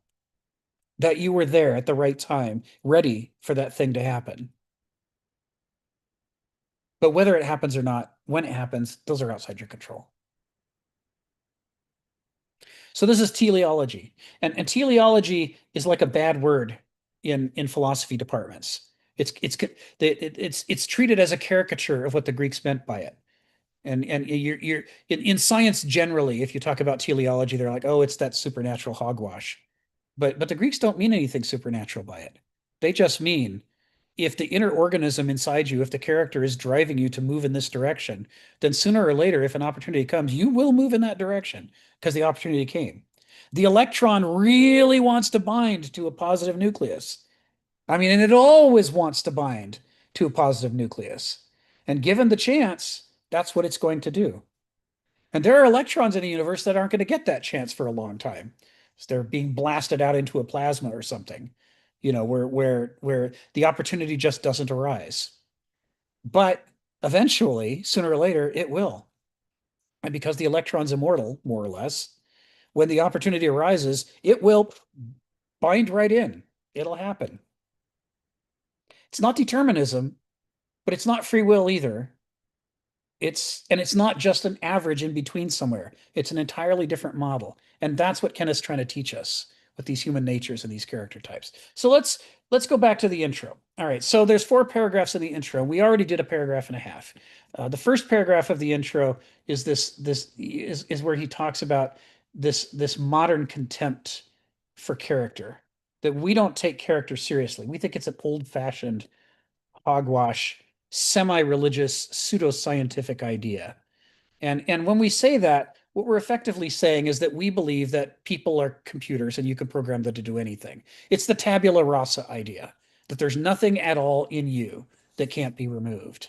And the problem with that is that the peak of that was the 1950s. And ever since then, the evidence has amazingly accumulated to suggest it's just not true. There's no such thing as an infinitely adaptable person. There's no such thing as an infinitely programmable person. That we are very malleable, but not infinitely malleable, because in Greek mythology, it's a god, Proteus, who's a shape changer, who's infinitely malleable, and we're not gods, so we can't do that. How much any given person can change is a mystery that we find out over the course of their life, which is why Donald's reference to count no man happy until he's dead. You don't know what somebody can become for good or ill until they're dead. How do you remember that the thing that happened with the nuclear meltdown at Fukushima, when it happened, they had to get in there and shut down as much as they could, but anybody who went in would die because the radiation levels were so high. And a whole bunch of elderly men in Japan stepped up and volunteered. And they said, we don't want our children going in there, no matter how brave they are. We don't want them going in there. It will ruin the rest of their lives. We don't have much left in our lives. We love what's left of our lives, but we don't have as much left. So we're going to do it. We're going to go in there and we're going to brave the radiation and we're going to shut that thing down. And they went in from all over the Japanese community. It was an astonishing act. And was there any way to know in advance that these people were going to do that? In most cases, no. But they did it because of their character. And their character needed to express itself. even in doing something that looked atypical, because an opportunity, a kairos like this, had never arisen before. How about culture? Culture plays an enormous role. An enormous role. This whole paper is about the relationship between character and culture. He's not going to give short shrift to it. Right? Culture shapes character, and character generates culture. And so they have a dialectical relationship, which again means no simple answers. So this is, Sharon missed this one, and I'm sorry about that. But this is the paragraph that 2 weeks ago we before you came back we went through this paragraph. So feel free to raise any questions that you have. We talked about the labyrinth and Daedalus and inmates in a prison. We talked about compulsions, free will versus determinism. We talked about ethos, anthropoi, daimon, and archai and aristeia, and that was really the kinds of things that we talked about on that day. So now I'm going to take us to the second paragraph. This is paragraph 13, and we did the first half in some detail, and then at the second half we just sort of skimmed and ran out of time. We were at the end of the session, so I'm going to pick up again with this one, and this is talking about how our modern contempt for character, our belief that you don't need to teach people character, and this is where sharing culture comes into play. We don't think it's the responsibility of modern culture to develop character in people. And this goes to what Stephen was saying. Too many parents just say, we'll let the school raise the kids. But the school is not actually worrying about culture. It's not worrying about character. It's not trying to develop these into distinct individuals with strong drives. It's trying to make sure that they can all pass the same standardized tests. And those tests aren't designed to humanize us either. So the culture imposes and actualizes our contempt for character. It makes it real in the world by interfering with the educational process. And the consequence of that, which he talks in paragraph 12 about the thing itself, the consequence of that is what he talks about in paragraph 13. It leads directly to the modern passivity. Why don't we respond to fix our government when it's broken? Why do we just say, well, we'll just wait for the next election? Or maybe some politician will fix that. Or I hope somebody does something. Somebody should do something. This is the rallying cry, right, of the modern civilian. Somebody should do something. In other words, you recognize there's a problem, but you don't intend to act. You're just going to passively take it and hope that somebody somewhere isn't as passive as you are. This is where we are. And the reason that we're here is to not be passive. And now we go to what Stephen said. You have to have already practiced being active. You have to have practiced being an individual. You have to have practiced being a leader. You have to have practiced being the one who steps up and says, I will go into Fukushima to spare our children. I'll be the one to do it. Somewhere in your life, you have to have practiced the courage and the honesty and the commitment and the other virtues that are involved in getting off your butt and doing something about a problem, in feeling like life isn't about ducking out of blame. Life is about identifying the things that you are capable of being responsible for and then doing that so that somebody will solve the problem, even if that somebody has to be you. Learning not to be passive is a character development activity. And if you've never had that character development activity, then when the moment of kairos comes, you just sit on your butt going, somebody should do something. This is what he's talking about here. And let's go through it a little bit together. I know I read this last time, but let's do it again. And this time we're going to dig into it in the way that we didn't last time. It says, we're an aimless, obtuse population of dependents and victims. Our system of rule and motivation takes for granted our utter compliancy and servility, and we do not disappoint it. In our minds, most of all, we are trained to be slaves to an order we trust to tell us what is important to know, what reasons we're living for, what is healthy and sane, and what our ultimate responsibilities are. Moderns are slaves to their inhuman slaves. In other words, we have made these systems of laws and rules, and now we're slaves to them. Even though they should serve us, we make ourselves passive, and they end up taking the initiative, and now we serve them, is what he's saying. But indeed, it can make no sense to blame the devices and convenience we've capitulated to. Not just nature, but the world of artifice too abhors a vacuum. Technology has grown into technocracy opportunistically and by default to fill the void of principles of individualizing self-determination, culture, values, conscience, philosophy, religion. In other words, something is going to lead us.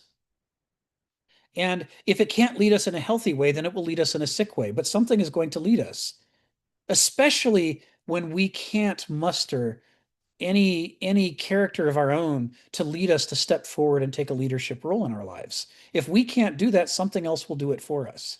And that something else may not have our best interests at heart. It might just grind us up and spit us out because it's just carrying out the mechanical, algorithms that we have built into it, never suspecting that we were going to be on the receiving end.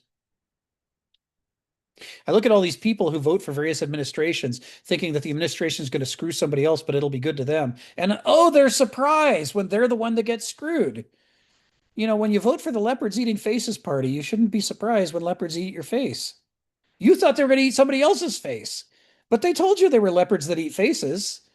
It's just, there's a problem with creating circumstances and then just hoping it will all work out. There is a passivity, even in the vitriol that leads people to try to hurt other people. They go into it with a kind of passivity as a follower and just trusting that the leader will do the right thing.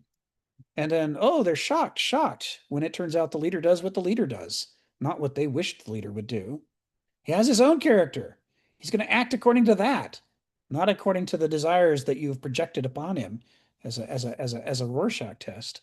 So his use of language, he's always very picky. Aimless.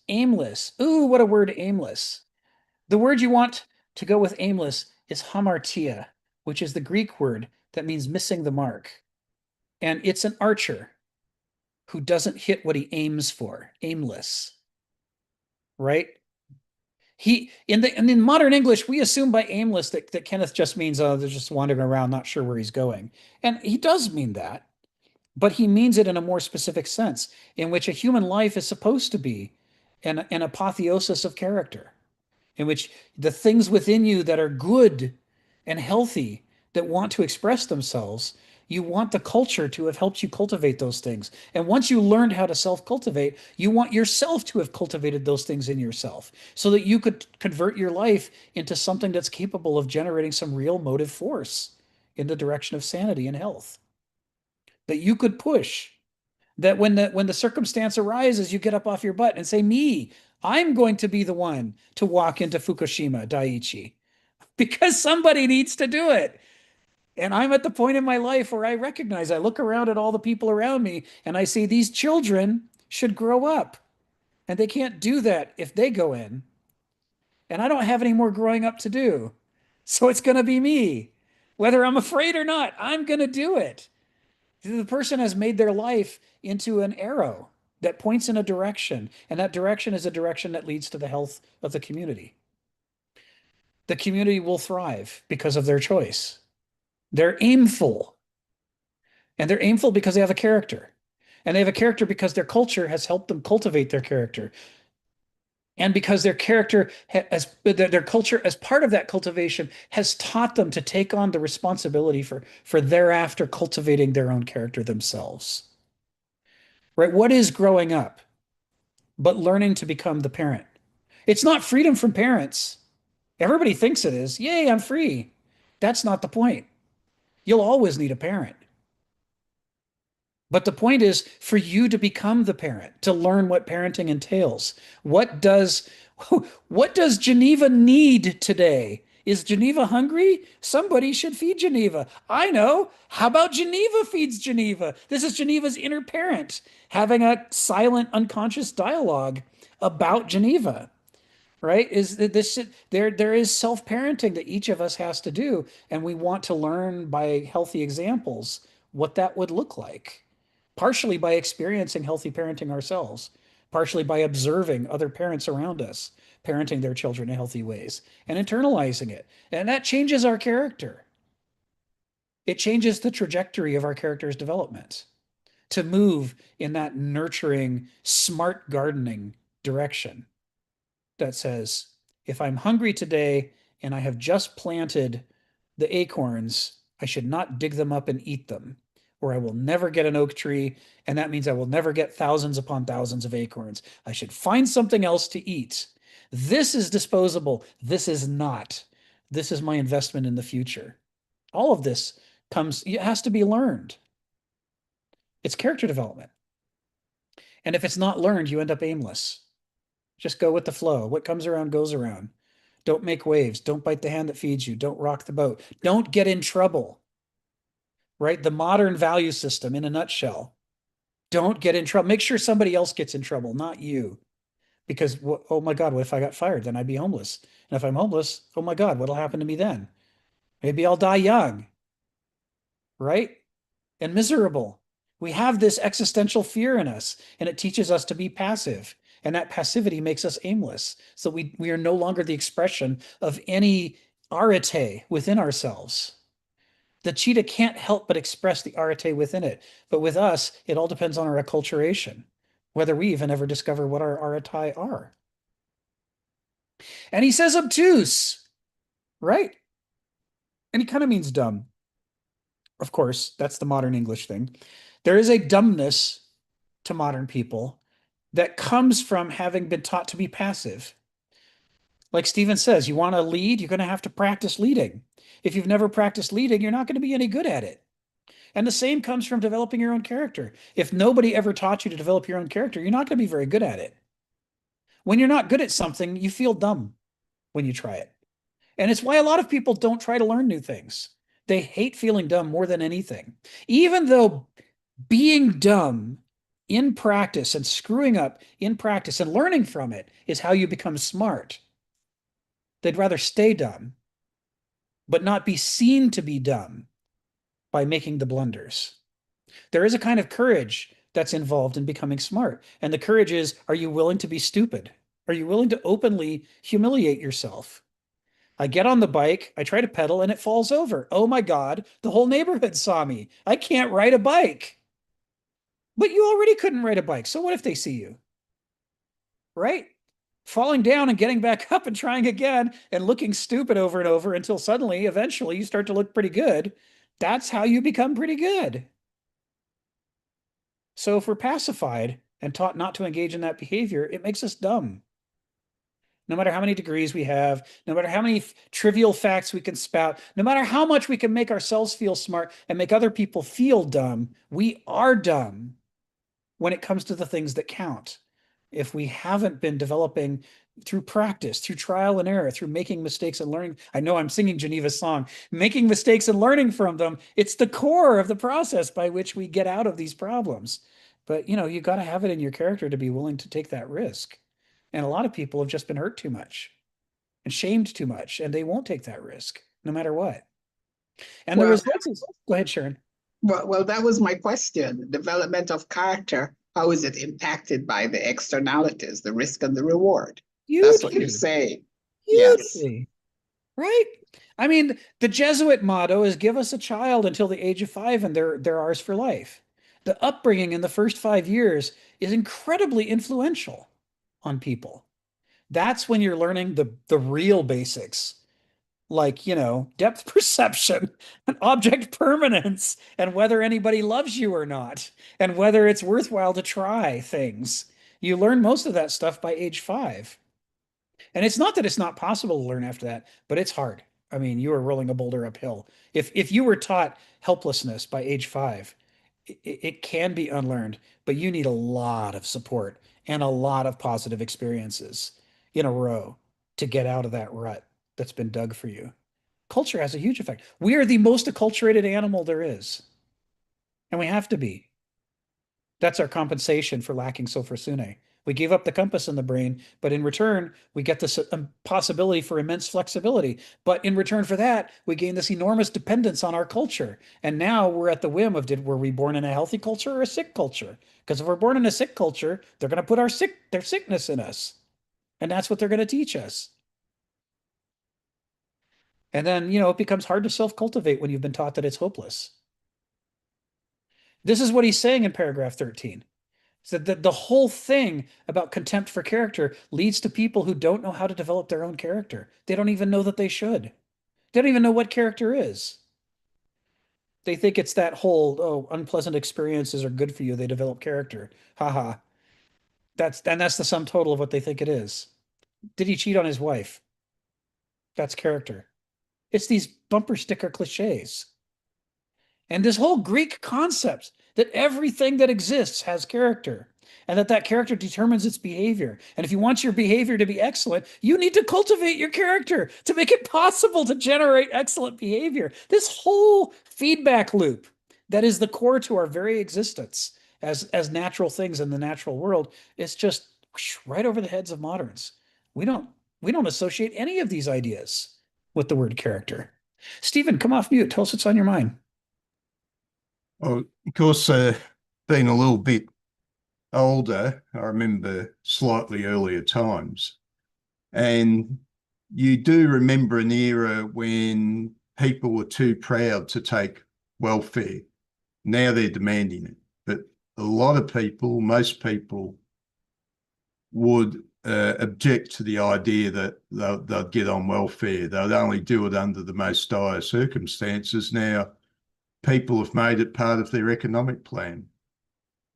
There's a case brought up when Elon, the noetic wonder, gets there and he's got the plans, but the plans aren't picking up on the realities. But, he wanted America to tighten its belt, which he was right. Really, there's a situation there where America needs to tighten its belt. I mean, money that's being used to build a McDonald's in America came from the hospital that wasn't built in another part of the world. An element of character is that. So once you go back 50 or more years and people had the character, I'm not going to get on welfare. I'm too proud to get on welfare. But now, oh, what have I done? I've borrowed all this money. I've bought a house. I've bought an outrageously sized truck for about 120,000 with all the extras. I can't make ends meet anymore. The interest rates have gone up. I better get on food stamps. There was this case and the department told them to sell the truck. What? You're selling my whole persona there. But, there's this situation between people, let's say an element of character, people who can be careful with their spending, and other people, they walk down the shops, they've got to swipe their card at everything. I think I adopted a strategy that, oh, gee, this looks nice. I'd like to buy it. Tell you what, I can just walk away. And if I still want it in a week's time, maybe I will buy it. Or in a week's time, I find I've forgotten about it. But, you meet a person whose attitude, oh, that good might be gone in a week. I might never have this opportunity again. In a world full of opportunity on the markets for buying consumerist goods, these people will actually panic. It's like, buying that dress. Oh, that dress might not be there next week. I don't know, will it really matter? Oh, yeah. I've got to have it. I've got to have it. And that's, being a bit careful with your money is, I think, an important element of character. But a lot of people just don't seem to have it. They've got the idea they can just spend and spend and spend. And, maybe the Martians will land and bring us all this great technology, which will solve my debt problem. Thank you. Thank you. On the one hand, the things you're saying get used as bumper sticker slogans in politics in ways that are really reductionistic and not helpful. But there's also truth to them that's incredibly important. This is what you're talking about is it's like the issue of character generally. It has a lot to offer if you take it in the full nuance in which you meant it, but it can be distorted into something that's just cruel and used to hit people who are in circumstances where they can't help themselves. But I want to talk about the part that I agree with, where there are ways in which what you're saying absolutely manifest. I know people in my personal life who hit it big. We part of the reason I'm able to do this is because my wife was the second employee at Wizards of the Coast, which is the game company that made Magic the Gathering and eventually Dungeons and Dragons and the Pokemon trading cards and et cetera, et cetera. And they started in a basement, pinching pennies and the triply mortgaging the house and, working for free. And they went through a period where they had no money at all. So, my wife Beverly worked for stock because the stock was Who was worth. this? Gary Gygax, was it? No, no, we A after different Greg one. Gygax's company went bankrupt, Wizards of the Coast bought it and All saved it. right. It was so Dungeons and Dragons didn't go extinct because of Wizards. Wizards bought D&D. But Magic the Gathering was the big breakthrough game originally, the card game. And so Beverly's being paid in worthless stock. And we're all saying, if this ever works, which it probably won't, then the stock will be worth who knows how much. But at the moment, it's just paper. So we divided our labor, and I kept working for the VA, making a modest living that allowed us to keep a roof over our heads, while my wife was able to devote full time to earning, sometimes being paid, but sometimes the funny money of stock. And Kairos, right? I mean, any number of people go through circumstances exactly like that, and it doesn't pan out. The company folds, and they end up with nothing. I mean, the number of businesses that fail, is just vastly exceeds the number that succeed. But this time it worked. And so all that funny money became worth something. And that's the whole reason I'm sitting in a house today instead of, living homeless somewhere, I suppose. But what was interesting, and this goes to Stephen's point, is how people reacted to suddenly having money. Because Beverly came from a working class family that they were never on welfare, but they were close to welfare. In fact, Beverly's mom worked for a while as a social worker who worked with people on welfare and tried to help them get support. So what happened when she got a bunch of money is she socked it all away. We bought a few things we desperately needed. We bought our way out of a few emergencies. Some problems you can solve by throwing money at them. It's like so, getting out of debt, paying off the credit cards, the things that are killing you. You do that stuff. And then you just sock the rest away. So afraid to spend it because who knows how long it'll last. And if we can make do now, but later, maybe somebody gets really sick and we have enormous medical bills. If we've got the money socked away, then we can survive the medical bills. It was just the way she was raised. That's the character she was raised with. It's the way she was taught. But we have other people who we love dearly and grew up with, who grew up on welfare. I don't mean to hit on welfare people. My mom was on welfare for a while. We survived because of welfare. So I'm not dissing welfare people. But there's a thing that happens when you're traumatized. And the thing that happens when you're traumatized is that you relive the trauma at inappropriate moments. You don't know when it's going to come out. And one of my friends who had grown up on welfare a lot, the moment they got money, they used it to buy all the things that they were always deprived of as a child. And we're not talking about at first exuberant, unnecessary things, but just they had a real drive in their character, an appetite, a hunger that said, I've been deprived, I'm starving to death. Even though they weren't, in their character, they felt like they were starving to death because that's how they felt growing up all the time. And so they had to spend the money right away, spend, spend, spend, spend, spend, spend, spend, in order to prove to themselves that they weren't starving. They had to be able to look around their room and see the proof that they were not starving anymore, that they were okay. And it was because they didn't get the therapy they needed, it was the only way that they could confront the uncomfortable, traumatizing feelings inside themselves of having lived in grinding poverty for so long. Is they could say, well, I may feel like I'm still in grinding poverty, but it can't possibly be true because look, I have a couch. It's actually right there. I'm looking right at it. And I didn't used to have a couch. So things must have changed. And the problem is that this lent itself to eventually spending away all the money that they earned. And then they ended up back in poverty again because they'd spent everything. They spent away everything that they'd collected. And they couldn't stop doing it because they were trying to fill the aching void of the trauma that they grew up with all these things that they purchased.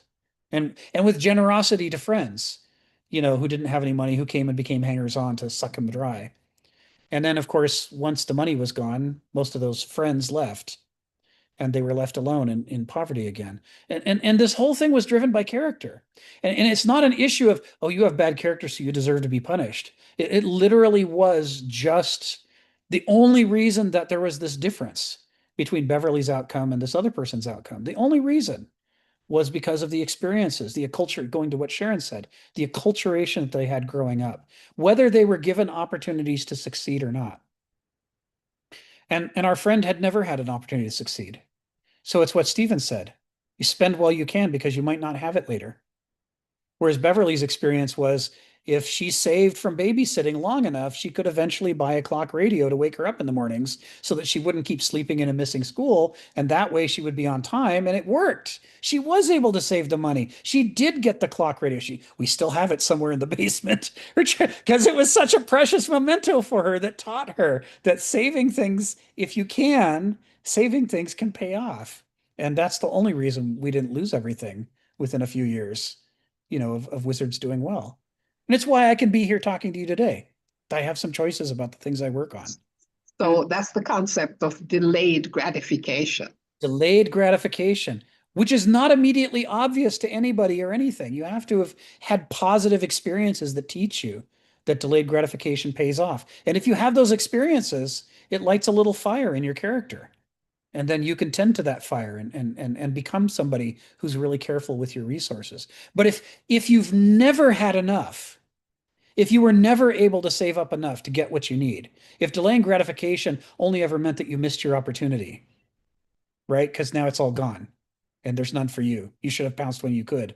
Then you can't save later on unless you get new experiences that develop your character in the ways that were never developed before. Unless that happens for you, you're stuck with the lessons that you learned when you were younger. That's how trauma. Charles Dickens, he had a lot of characters. He sure My did. favorite, Bah Humbug. Ah, humbug. He's a good one. So what I want, on this point, the point I want to make is actually an Australian point, Stephen. Baz Luhrmann. You know Baz Luhrmann, the director from Australia. He makes all kinds of films. He was famous for was it 2001 film, Moulin Rouge? And with Nicole Kidman and all kinds of, it's just a star-studded cast. And if you've never seen Moulin Rouge, you should watch Moulin Rouge because man, they're on fire in that film. It's a musical film in which they're constantly slipping in and out of, and a lot of the music is funk, which I grew up with and really enjoy. A lot of really edgy funk music being used to advance the story, and it's an interesting enough story. But the thing about it is you look at it and you're like, this is not like other films. Right? The cinematographer is on his game. The costume designer's on their game. The set decorators on their game. The actors are on their game. Every single part of it, they're all firing on all cylinders. And that didn't happen by accident. It happened because of leadership. Going back to Stephen's point. Baz Luhrmann has a gift for seeing what his cast and crew are capable of. But beyond that, he has another gift. And it took me years to learn that he did this. The way he makes films is he gathers them all together, and then they start by not making the film. They do stuff together. They dance together. They sing together. They eat meals together. They develop cohesion as a group. And as a group, he runs them through all kinds of different exercises where they discover things about themselves, capabilities that they had that they didn't know they had. And he tries to help them to overcome past trauma and learned helplessness, not for all time and in all ways, but just a few peak experiences that prove that at least here, now, in this group, they can do things they never thought they were capable of. And then he starts shooting the film. And the result of that is that people give performances that they didn't know they had in them because they have just proven to their own benefit that what they thought were the limits of their character and the limits of life aren't necessarily real limits. they might be able to stretch farther and succeed. Like with Sharon, the issue of delayed gratification. If you've never had a positive experience with delayed gratification, the thing you need is not scolding. You need someone, a leader, to work with you to help you create an experience of delayed gratification that works. Because if it's never worked for you, why should you believe it's going to work? But if you go through that experience and it actually succeed at it, that's the kind of thing that can change your character and light a little fire in you. Without that little fire, why would you ever have any hope or any reason to believe?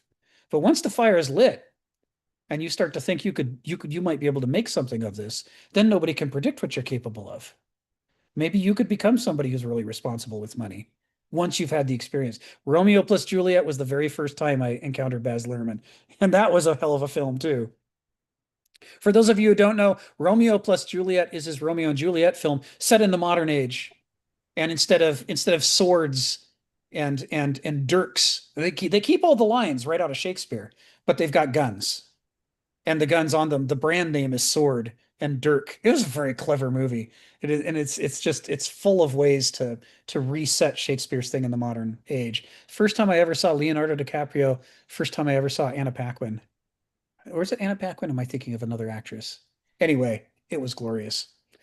So, but the point is, Baz Luhrmann demonstrates that even people that you might write off because they don't seem to have the necessary character, if you can be a good leader and work with them, you may be able to create for them new experiences that create new possibilities in their character that weren't there before.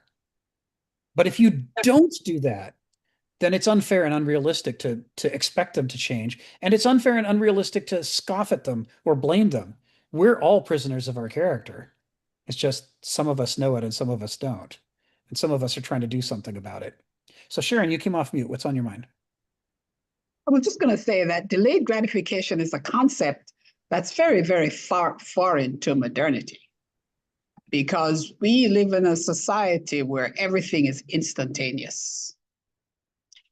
And I think that's why young people that I experience, that's why when there are real difficulties, they have real issues, problem solving, and subsequently overcoming, right? Because of the instantaneousness of our culture. And also social media, all those things are negatively impact character development in our society. And I think we're in a very interesting time. Yes. Yes. We have significant challenges that people didn't have before. And you know, on the one hand, we're swimming in all this affluence and opportunity, but on the other hand, we are being taught to be passive with levels of sophistication in that education that no society ever had before. We have scientized and industrialized the process of training people to be aimless, obtuse, and passive. And it happens to us. We learn those lessons. And it's dangerous to have a population full of people who expect the system to solve problems for them. I mean, sneering at them is one thing, but the question is, what are you going to do about it? You can't just write them off. Some of these people are maintaining systems that keep you alive. And if they fail in what they're doing, you're dead. You know, feeling self-righteous about it is all well and good. But the question is, what do you do with a society that's in the mess that this one is? By the way, Stephen, thank you for pointing out in the chat, Claire Danes, not Anna Paquin. I used to mix them up all the time together. I'm surprised I did it again today. It was Claire Danes in Romeo plus Juliet. Man, was she amazing in that. All right, so slavishness, slavery. What we're talking about here is a kind of equation. And I'm going to pop it into the chat. I prepared this ahead of time. I was reading this, trying to get what is the core of what, with paragraphs 12 and 13, these first two paragraphs of the intro, what is Kenneth trying to say? He's saying that when you have weakness of character, when your character is ill-developed, it translates to a weakness of teleology. Your drives to express what's in you are weak because the things that are in you are weak.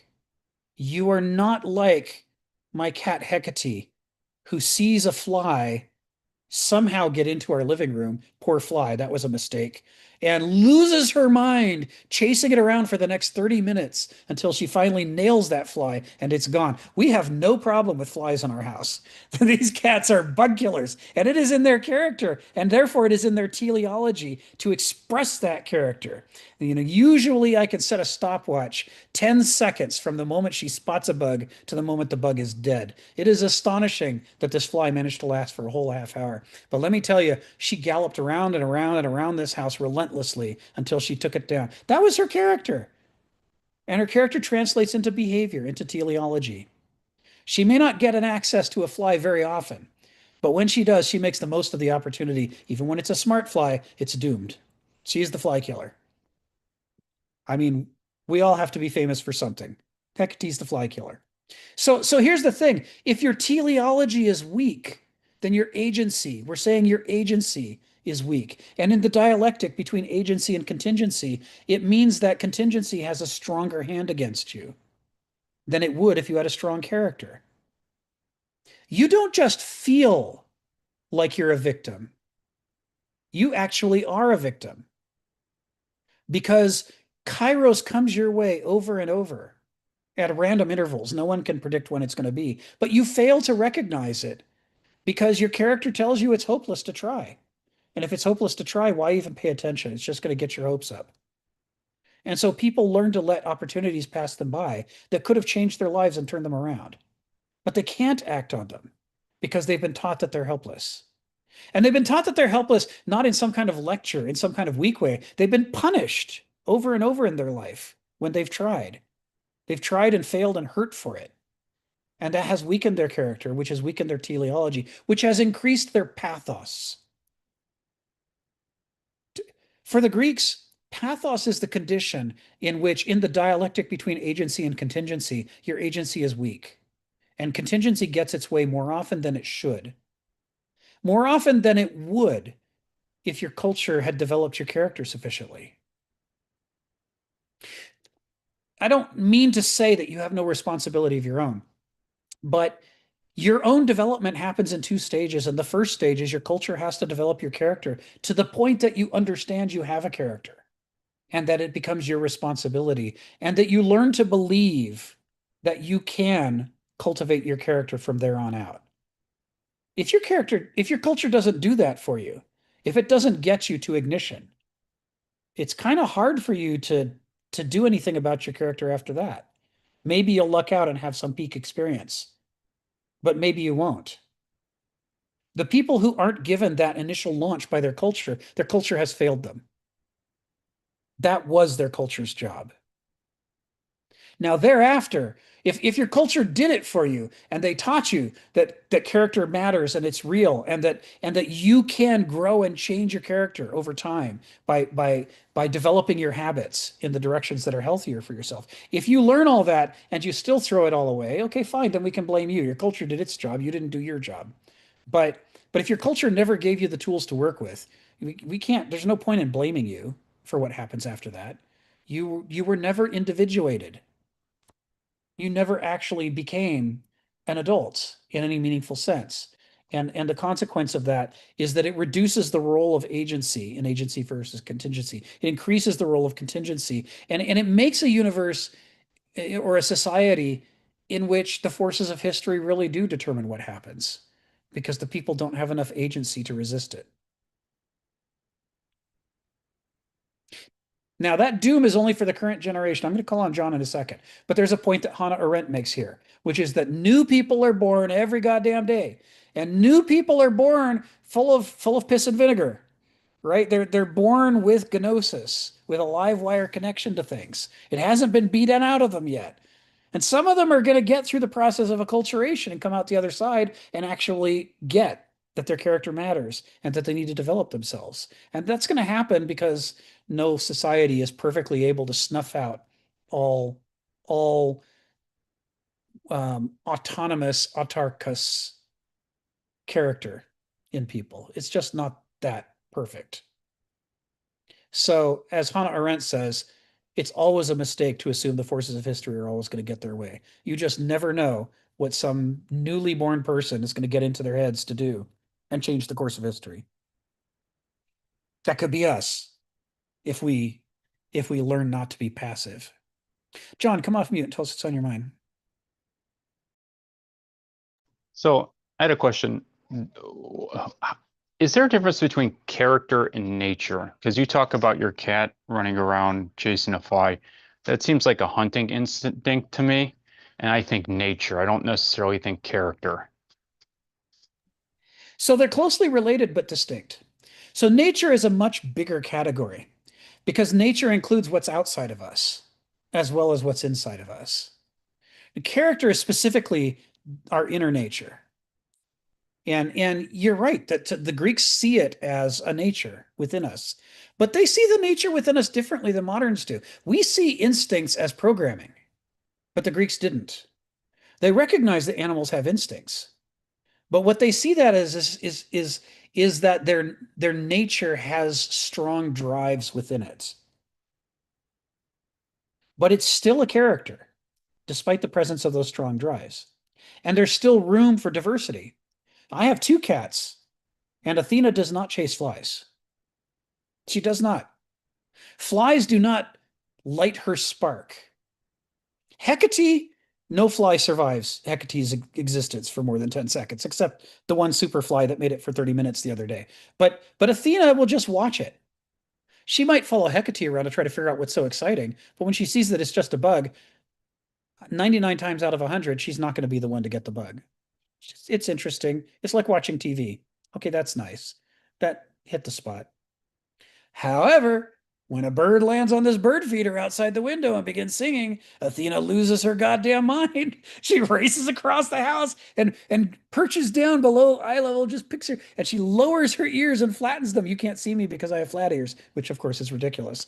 And she is just on fire for the birds. So what the cats have is a hunting instinct, but to hunt what depends on the personal character of the cat. And they diversify partly because of the random lottery of genetics, and they diversify partly because of their experiences growing up. You know, they both started out as feral farm kittens. I'm assuming Athena had some exciting experience with birds that Hecate didn't have, and Hecate had some early exciting experience with bugs that Athena didn't have, and now they're different cats, and they hunt different things, and they hunt them in different ways. But they do, so they each have their individual nature, as do we all. But that nature is comprised not just of things that are specific to us, but things that are in common among us. The need to hunt is in both cats, but the expression of that need is different in the 2 cats. And it's the same in us. We need to acculturate, but I develop in a completely different way than a medieval Taoist Chinese woman does, because we've had such different experiences. Partly the genetics of the lottery affects what we take an interest in and what we don't, but an enormous part of it is going to be the acculturation. And I wasn't acculturated in that culture, and she wasn't acculturated in my culture. So we express our need for culture, which is our shared nature, in different ways. And our individual character is the combination of the 2. And the Greeks would say, our character is our nature. So you're right to compare and contrast these 2 things. But for the Greeks, these terms go together. All nature consists. Interesting. Thank you. It's a really interesting model for the universe. You know, I say this from time to time, but I'm going to repeat it. There is I can't remember if it's Thales or somebody else. Some very early Greek philosopher said, Phusis is to cosmos as Psyche is to somos. Phusis is to cosmos as Psyche is to somos. Put it in the chat. And so when Heraclitus refers to nature as phusis, in fact, all the Greeks do. It's the word that means becoming, but that the Greeks use as their word for nature. Cosmos is everything. It's the whole kit and caboodle. And phusis, you'd say, well, how can nature be to everything? Isn't everything part of nature? But then you see the second half as Psyche is to somos. Somos is the body, and Psyche is the soul. And the soul, the imprint of the soul that makes it what it is, and not just generic soul stuff, is character, ethos.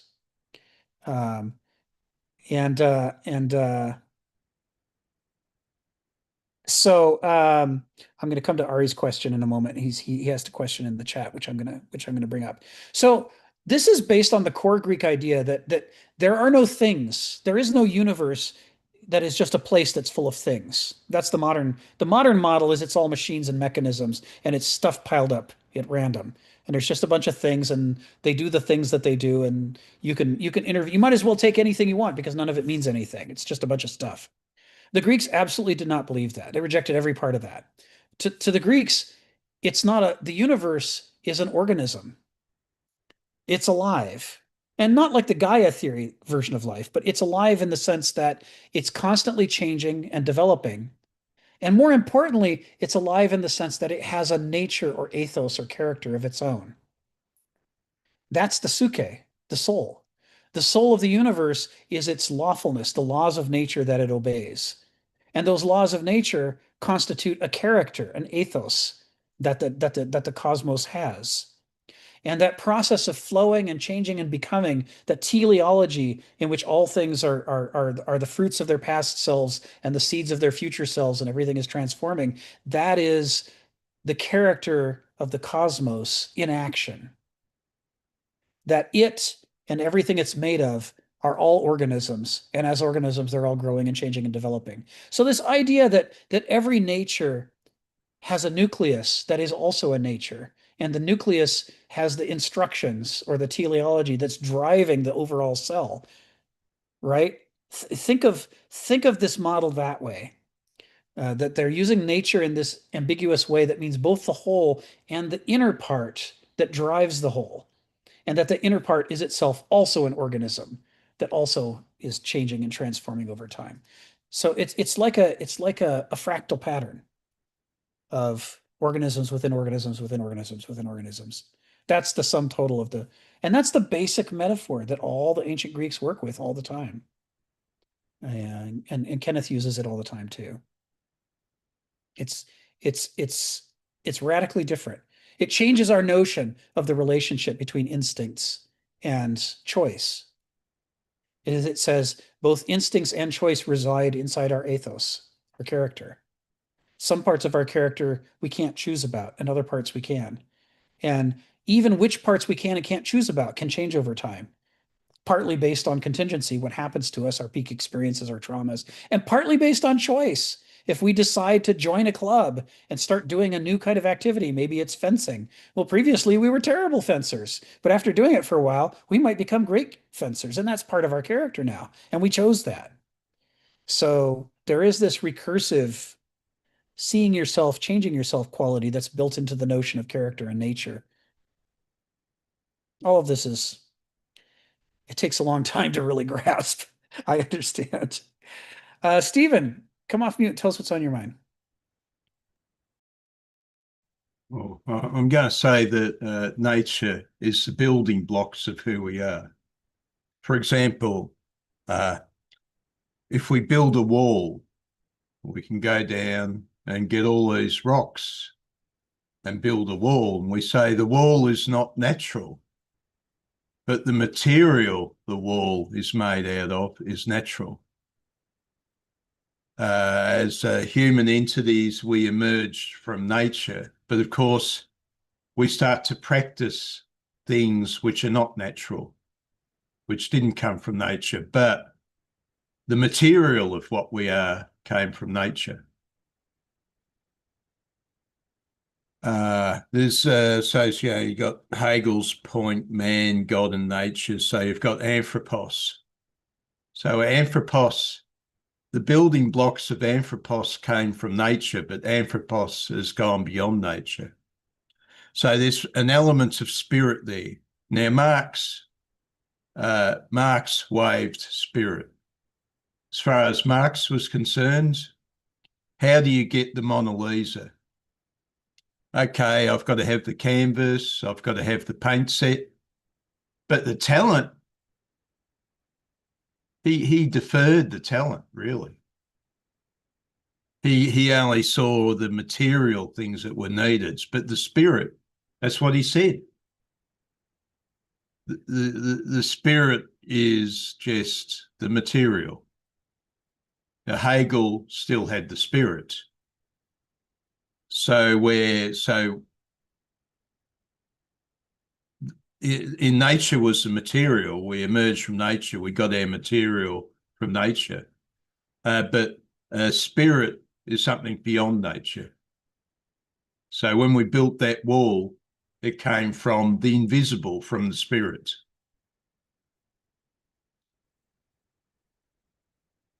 Thank you. Thank you, Stephen. It's an interesting thing. I mean, if you study Marxists since Marx, and then you go back and read Marx, there is an interesting discrepancy. Marx read all of Hegel, all of it, and integrated it into his thinking. But when it came time for him to write, he didn't write down the things he took for granted. He mostly wrote down the things where he differed from Hegel. But he himself still had both sets of ideas in his head. And he made a mistake that many writers and teachers make, which is he forgot to say the quiet part out loud. He forgot to say the part he took for granted. And so generations of people read his books and came away thinking that only the material part matters. And that's part of the legacy of Marx, that he set in motion all these people who took an extreme version of his ideas, which wasn't actually what he thought.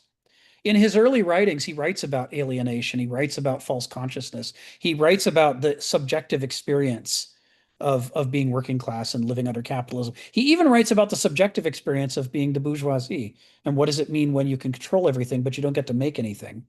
And all that stuff was very interesting to him. But then he spent the whole rest of his career not talking about it much.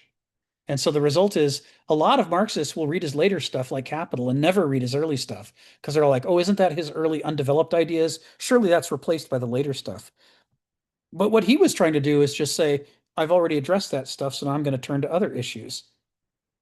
So the result is exactly what you're saying, Stephen. You get all these people out there who are like, only the economy matters, only the material conditions matter, only this stuff determines the forces of history. And, we all make mistakes in our communication. Marx made a big one. I don't know the full extent of what he actually thought, but I do know from looking at his early writings that what most people take to be Marxism, including what most Marxists take to be Marxism, is certainly not what he wanted to communicate. He made a mistake. And it was a critical one. And it's had a bigger impact on the world than whatever he was actually thinking, which he failed to fully write down. It's you think about this thing, what are you responsible if you teach, if you present, if you write, what consequences of those presentations are you responsible for? And it's a little scary. All those Nazis who love what they took to be Nietzsche's work, which his sister edited into a Nazi-looking shape. And he hated anti-Semites. He hated them. He hated German nationalism, Deutschland über alles. He hated all that stuff. He said the most withering, sarcastic things anyone has ever written about that stuff. And yet he becomes the poster child for Nazism. Where do his responsibilities begin and end? Man, I don't know. But every time I open my goddamn mouth, I'm terrified. So anyway, Sophusis, Cosmos, Psuche, Somos, this is all the stuff we're doing. There's two more things I want to say about this before I move on to the next paragraph in the intro. And the first is that contempt for character has made us passive and aimless and obtuse is not to be taken as an accident. Not as a conspiracy, but as convergence. Having hit upon a successful strategy, the people who mass produce people stuck with that successful strategy. They didn't set out in advance with a design and a conspiracy, but when they found the results worked the way that they wanted to, they invested more in those results and less in other things that wouldn't have given them those results. And that's this. A whole bunch of people who have a strong sense of leadership and responsibility for shaping the world. How will they behave when you try to fuck up the world? They'll get up off their butts and stop you. That's what they'll do. Because they'll say, whoa, we never signed on to that. And whoa, you're having a terrible impact. You need to stop that right now. And if you refuse to have that terrible impact, they will stop you. And if you're the one who's in charge, how do you feel about being stopped? Right? You don't agree with them that it's a terrible thing. Look how powerful you are. This is great. Nothing could be better than this. So the last thing in the world you want is a whole bunch of self-actualized, virtuous, active people who take a role in politics. You want a passive population of followers. You want consumers, you want producers, you want voters, you want, fans, and you want them to shut up and sit down and cough over their money and their labor. That's what you want. If you're an egotist, if you're the kind of person that thinks you should be in charge of everything, that's what you want. You don't want to be surrounded by people who are going to say no. You want to be surrounded by people who are going to say yes. You need a passive population. You need to reduce a healthy culture into a manipulable mass of people. And the way you do that is you teach people helplessness. You teach them not to bother. And you can teach them through optimism by telling them everything is fine, it's great, we have the best of all systems, we have the best of all religions, we have the best of all languages, we have the best of all nations. Everything's going great. Just live your life and don't worry your pretty little head about how I'm spending your tax dollars or the revenue that you give us when you buy our products. That's the optimistic, that's the carrot approach. But there's also the stick approach. If you try to stop us, we will punch you in the face over and over with our superior firepower. We have everything. We have shock troops. We have ultrasound weapons. We have nuclear weapons. You stand no chance. Just give up and feel depressed. And maybe you can feel depressed and still work, which is really what the people in charge would prefer. Maybe when I punch you in the face, you're so depressed you can't work. And maybe I figure out how to make money off you in prison or a mental hospital, or I can make you homeless and then round you up, send the police in to round up your camp and kick you around and put that on the evening news. Look, we've cleared your neighborhood, and get a bunch of votes that way. There's some way to monetize you even if you've given up, because people are clever that way. But either way, whether you're directly making money for me or whether you're indirectly making money for me, you're still making money for me after I teach you helplessness. Right? I mean, if I'm an egotist, these are my go-to strategies. And there's a reason that these things keep happening over and over. It doesn't take much imagination to come up with these strategies. It doesn't take a conspiracy of Illuminati to come up with these. Any bully in elementary school has already figured out these strategies. You can either get the people to join you or you can beat them. But either way, you get what you want. This is basic bullying psychology. Bullying psychology depends on a great mass of passive, manipulable people. Because you're outnumbered, right? I mean, if you're the bully and there's a whole recess ground full of kids that will stop you, you'll get stopped. There's more of them than there are of you. It doesn't matter how big you are. You're somewhere within the height range for third grade. You're not a giant towering titan that can take on an entire class. If the class dogpiles you, your bullying days are over. So the trick is to convince them not to fight back, to just give in and just accept it, to make you passive. The point of this is that we're not talking about any specific political party. We're not talking about any specific thing that has happened. What we're saying is that there are perverse incentives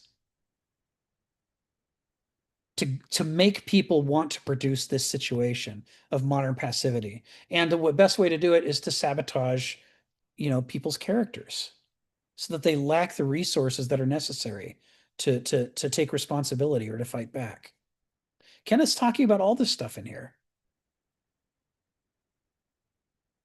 And he's also talking about all the people who say politics is so confusing and complicated. I don't understand it. I'm just going to hope that it all works out. After all, look at all the, checks and balances. We have the most perfect of all governments. I'm sure somebody will figure it out. And meanwhile, I can just go live my life and not worry my pretty little head about it. And the problem is that every single person in a healthy culture, every single person has an essential role to play in the responsibilities that they take, in the ways that they step up and make things happen. And every single time somebody doesn't matter how many billions of people there are, every single person who steps back and says, there's plenty of other people to solve this problem, I'm just going to live my life and hope that it all works out, they create a lacuna in the fabric of the culture.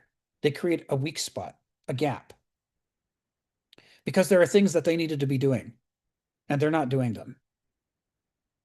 And they think, well, there's enough people, surely somebody else will do that. But what they're leaving out is all those other people had other contributions that they needed to make to the fabric of the culture. And if they're busy plugging the hole that you left when you didn't step up, then they're leaving a hole with the things that they were supposed to be doing in the culture.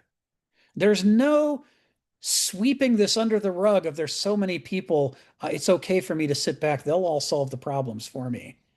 Because, you're weakening the fabric of the culture with every person who learns to be an aimless, obtuse, passive, dependent victim. It weakens the culture's ability to respond to stress.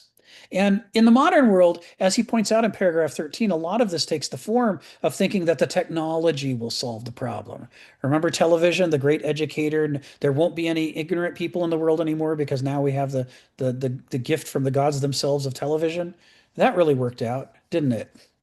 It is the same with every new piece of technology that comes along. A hammer can be a blessing or a curse depending on what you do with it when you pick it up. You can't just say, thank God we have hammers now. It's like, well, thank God that people who want to do good things with hammers have hammers now. But oh, what a shame it is that the people who want to do bad things with hammers have hammers now. Because they're making the world worse with every stroke of that hammer because of what they're doing with it.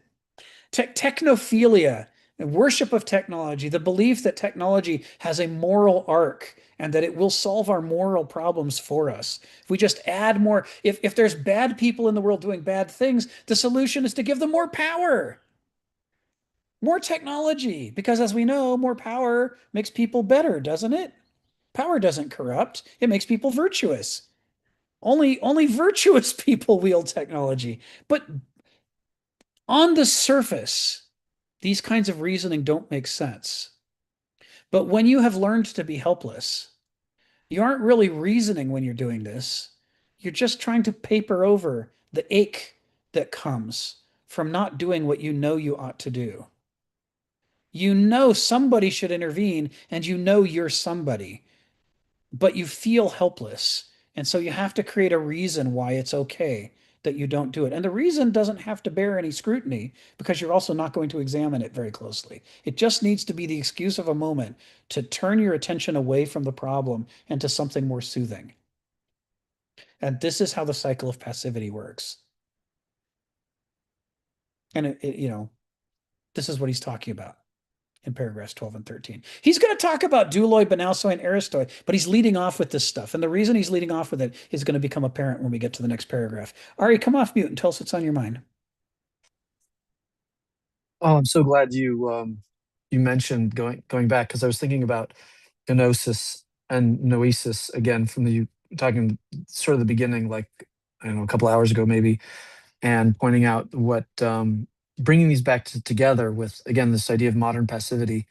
By the way, thank you for helping me find where we're actually talking about in the text. I get confused with these kind of things, so now that I can actually look at it, it came to mind that like it's supposed to be something like this: that gnosis is like being anchored in the present, and this is with like a healthy adult mind, not and we begin as children, like as the smallest child begins in just pure gnosis. They're just living in the moment. They don't have a model of self, which I love neuroscience. I use those terms as like default mode network is where you build a model of self, and that model of self that you get to with is mostly through noesis generally, but I don't know if it aligns perfectly, but it seems to match up in a heuristic at least, that this model of self is also supposed to be relatively rigid. And it's very hard once you get a model of self to change that. But in the beginning, when you don't have a model of self, that the person's plastic all over the place and they're purely in the moment. And so it seems to me like there's a success. I like these two dichotomies. It's, of course, it's much more complicated than that. But again, models and language. So there's a success mode of things and there's a failure mode of things. And the failure mode of things is generally to revert back to a childish or more infant sort of behavior, which is kind of what you're talking about, or we're talking about with this modern passivity that's cultivating babies who just need caregivers. And they just cry when they want their bottle or when their diaper changed. And if, the market provides us with our bottle and the state changes our diapers when there's consequences from bad choices with the market, that we've outsourced all of our moral decisions to the market and the state, whatever. In this case, we're crying out in the moment for something, and again, stuck in the moment. And whenever I hear being stuck in the moment, I think, oh, that's like gnosis, but that's like a failure mode of gnosis, because in a proper healthy person, we anchor ourselves in the past. We do much more than just being stuck in the present. We anchor ourselves in the moment so that we can access the past, like essentially access our memories. And then we sort of create a construction, reconstruct our memories all the time in order to build the future. And there's like I don't even call it a dialectic. It's like a trialectic between these three things, of what I call the what, the so what, and the now what. And the now what is like what we're supposed to do. The what is the evidence of what we see around us. That's usually being anchored in the moment and also sort of accessing certain memories in certain ways. Then we combine those gnosis and noesis into a now, into a so what. Like, what do these mean? What's actually happening between now and in the future? And then I sort of get an approach of like, oh, this is happening now, and there's these needs in the now, and there's these goals in the future, long-term decision making. And then eventually, so that I get to now what, and that's usually called something like executive functioning. And without going into the neuroscience of like striatal dopamine, which is that long-term decision making, and this is the marshmallow test. Classically, is measuring one of the top contours of whether someone can pass the marshmallow test is what's going on in their striatal dopamine, and usually it's also overly reduced. That ADHD has been classified as the low dopamine hypothesis, but specifically low striatal dopamine, which is really much more complicated, but it's a nice top contour of like, if someone has, let's say, cardiovascular disease, a top contour of that might be high blood pressure, right? So in this case, low dopamine is not the problem. High blood pressure is not the problem. The whole vascular system is the problem, right? So in this case, but you can see that when someone doesn't have essentially this part of their brain going well, that's really a reflection that the prefrontal cortex that's managing short-term needs and long-term needs or long-term goals, whatever you call it, when that's in a healthy dialectic, you get sort of healthy decision making. You can consider all these things at once. And usually, now the strange thing about modern passivity is it collapses us into these weird failure modes that are strangely infantile, but not quite the same. There's like the infantile, which is just I need something right now, and I will cry or throw a temper tantrum if I don't get it. That's like gnosis sort of failure.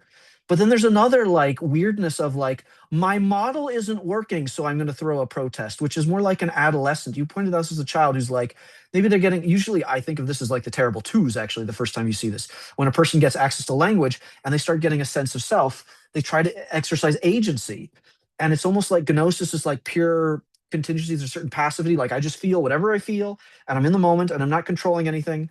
And then the next part is like, well, no, I want to control some things. I want to have some agency. And it's like, a very immature version of this, whether it's like a teenager going through puberty experiences more of like this. I need to control things. I know better than my parents all the time. They don't know anything, right? They're a bunch of idiots, and similarly, like the 2-year-old and all the stages in between, or even later, where a person sort of thinks they know everything. This is this knowledge, but in knowledge, in this case, knowledge is like a universal, like they've always known everything, they will know everything, as opposed to like, well, maybe I know more something about one thing right now, but in a few moments I might not know, so it loses the nuance of time.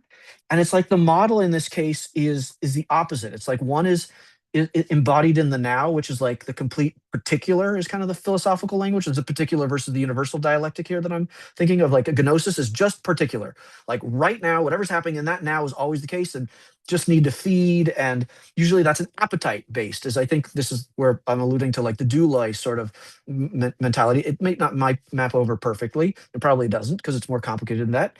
But in the Banausoi, there's this like, I know everything, which is really a claim like I can control everything because I know everything.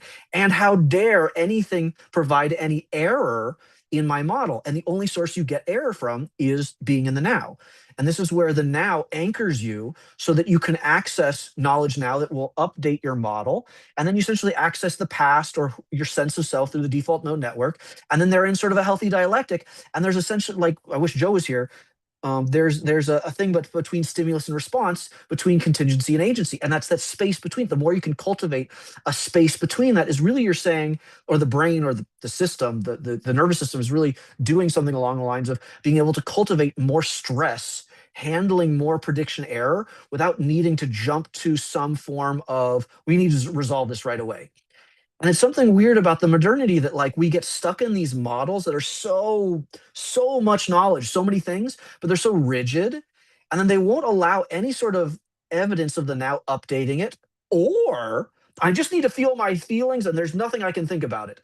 It's like the inner child and the inner adolescent are like at war with each other, and by being in war with each other, there's like some sort of uh, what is it, analysis paralysis on one side, is, and the other is just like complete depression because I can't feel anything, or I can't, it's like I can't handle any models and I can't handle any feelings because they're in such fight with each other. And then, at least the way I'm hearing this, at least in my own voice, but also seems like what Kenneth is saying, is that modern culture is kind of purposely kind of cultivating these kind of immature states so that we're more manipulatable, right? Someone who can't think for themselves, someone who can't act, someone who can't recognize in the now what's happening and then update their model or look into this. And it's really interesting, um, to me, that I just see, again, like, so I work with not entirely traumatized people. That's usually too complex for the work I do. I just work with people who have sleep issues and sleep problems, but it's usually rated in trauma and all these other things that sort of come up. And it's usually the same thing. They're stuck in a process they can't get out of. And I always go for this like model, which is like, you anchor yourself in the now, which means you have to find a way to be present with what you're doing, which is sensory somatic cortex, sensory cortex. There's two ways. There's somatic work, which is cognitive, which is working on your noesis. And then there's sensory motor arousal regulation, which is purely gnosis, right? That's just, I can be in the world and I can feel things around me and I don't feel too activated. But both of these two things, if they get messed up, you get really activated. And then when you're activated, essentially going back to the very beginning I was talking about, you lose your prefrontal cortex. And when I say lose, it's not that it's gone. It used to be that the neuroscience used to say it turned off. It's still going there. All the things are still working, but somehow there's weirdness and nobody can find it, where it's just the signal became noise. And it's not like it's not working anymore. It's not like it's not doing its job. It's just how it's like not being listened to. And also in the signal firing, that they notice that it fires second and these other interoceptive networks fire first. And in a healthy brain, the prefrontal cortex fires first and these other things fire second. And like, there's an analogy, like the prefrontal cortex is like the coach and all the rest of the stuff are like the players. And you can imagine, like, in a team, if the team is doing well, they're listening to the coach first and then they go play, as opposed to like they're playing and the coach is yelling at them afterwards. And it seems to be like the situation where they're in is, we're like, go play, everybody go do your thing, but how dare you listen to some sort of coach, or how dare you, like, I don't know, be able to hold the space for a moment that you might not just have to make a quick action, or you have to think about it forever. You could just sort of be in some sort of negation of this negation. And it's weird because I don't think one is negating the other so much. It's more like there's a third higher dimension that's allowing them to negate each other and then and like negate, I don't know. Paul Conti has a version of this that I like. It actually sounds very similar. He talks to what's the pleasure drive, which sounds like gnosis, with Freud, and then Adler, which is the power drive, or the will to power. But then he kills a third thing that seems to negate both of these, or not negate, put them under submission, that they're under constraint of what's called the generative drive, which I just hear, that is Aristoi, right? This is like a mature mind that's able to say, oh, I can access my feelings and what I want. I'm able to access what I can control and what power, what agency I want to have. But then something else happens where I use those things in service of things outside of me, which is called exterocepting. I want to be a part of something bigger than I am in space and time. And that usually is when, people are better decision makers, they're more healthy relationships, they're able to negotiate what I call the I and the we, both in time and space. And that requires like an eristic mind. And then it's like the failure mode of this, of the society is trying to get us to stop being this way, is being stuck in this Banausic trap or this Dulic trap. But I find that something weird, like you see this in movies all the time, like the Banausis, when he really gets scared or whatever, he just wants to like have some sort of thing that coddle his feelings. He just wants his feelings to be babied. Or otherwise, if you're a baby, you just want to run to some sort of simple model that gives you certainty for everything. They're like a weird back and forth that they get trapped in each other. And it's like a labyrinth that they create for each other. And it's not really that just there's one and then there's the other. There's some sort of weird relationship that I don't know if you could talk to. I spoke for a long time. Thank you for listening. But there's this weird relationship that when someone's really in control, they're like, or addicted to control, there's something they're like a slave to a certain type of feelings. Right. And when there's people that are usually slave to their feelings, like addiction, they have a very limited, simple model that they're stuck in. And it's like weird how these things go together, and you have to break one and they usually break the other, and you need to rebuild them both. But if you just try to rebuild one and not the other, like the whole endeavor falls apart. We're going to get into all this. I mean, Okay. these are the questions, right? Is first we learned the simple categories and the stages of development, but then we start to learn some of the real complexities and how they relate to each other. You're putting your finger on some stuff here, and an example of that, which I guess I'll do for wrapping us up for today, is that when modern civilization pacifies us by atrophying our character developments and making us more creatures of pathos, creatures dependent on contingency. They're not actually, we use the term in English infantilizing, but it's not actually driving us backwards down our development curve. And the clearest proof of that is that children don't just react, they also want to develop. I mean, they insist. Everybody who's a parent has seen it, right? They babble. They're trying to form words. They try to stand up. They try to crawl. They try to, so like the cheetah the cub that wants to learn to run. They want to express what's inside themselves by developing. And this is where left brain, right brain doesn't map very well onto gnosis versus noesis. And the other things like this that we use in the ego, superego, all these other models, they don't actually map well on this part of it because the Greeks really understood with their organismic model the idea that the infantile 100% gnosic mind is a mind that is transforming itself. It is not passively reacting to the world. Every moment, every day, it is changing into something more powerful. And it wants to change, and it's making itself change into something more powerful. Just like the baby grew from a single cell that created itself with the help of the womb and all the hormones and all the other things the mother provides. In the same way, the infantile mind is developing itself to become an adult. And that drive to grow and develop and mature is in us from the get-go. This is kind of alluding to what Stephen was talking about earlier, that there is something in us that wants to grow up and develop. What is being cultivated us in modern society is not that state, because that would be counterproductive.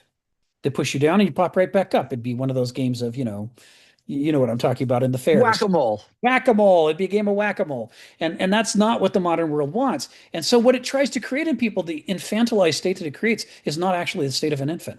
It is a new state in which someone is jammed back down into gnosis, but whole sections of their gnosis are fenced off as taboo and unacceptable. Their noesis has been used to corral parts of their gnosis and make them off limits. The part that would make you want to grow up and stand up and punch the guy in the face is all being corralled off. And you're being left with a truncated part of your character that is traumatized and learning a kind of helplessness that you actually had as an infant, but that as an infant you were driven to grow out of.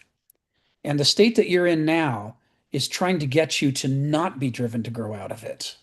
It's a ersatz fake childhood that's being done for the convenience of the ruling class.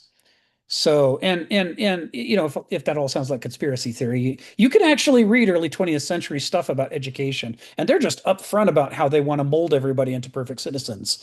I mean, they just like literally just say right on the front, why should anybody have free will when they could be good citizens? Let's just make everybody be a good citizen. People used to just honestly say what was on their minds. Now they're a lot more cagey about it, but there's no reason to think that the people in charge really want a whole population of troublemakers who are going to try to change the world in ways that they don't like. So we'll get more into this as we go forward. Kenneth's got a really sophisticated analysis. And part of the reason is that it's building off of Hannah Arendt. And he's taking Hannah Arendt's discussion of Hitlerism and Stalinism and converting it into a critique of all of modern society as having totalitarian impulses within it from the get-go. And it unites the early genocide in North and South America. It unites industrial slavery. It unites Hitler. It unites Stalin. Pol Pot. All this stuff ends up growing out of the same seedbed, which is driven from the desire to treat human beings not as agents, but as utilities that need to be pacified and molded and set on a shelf where they belong.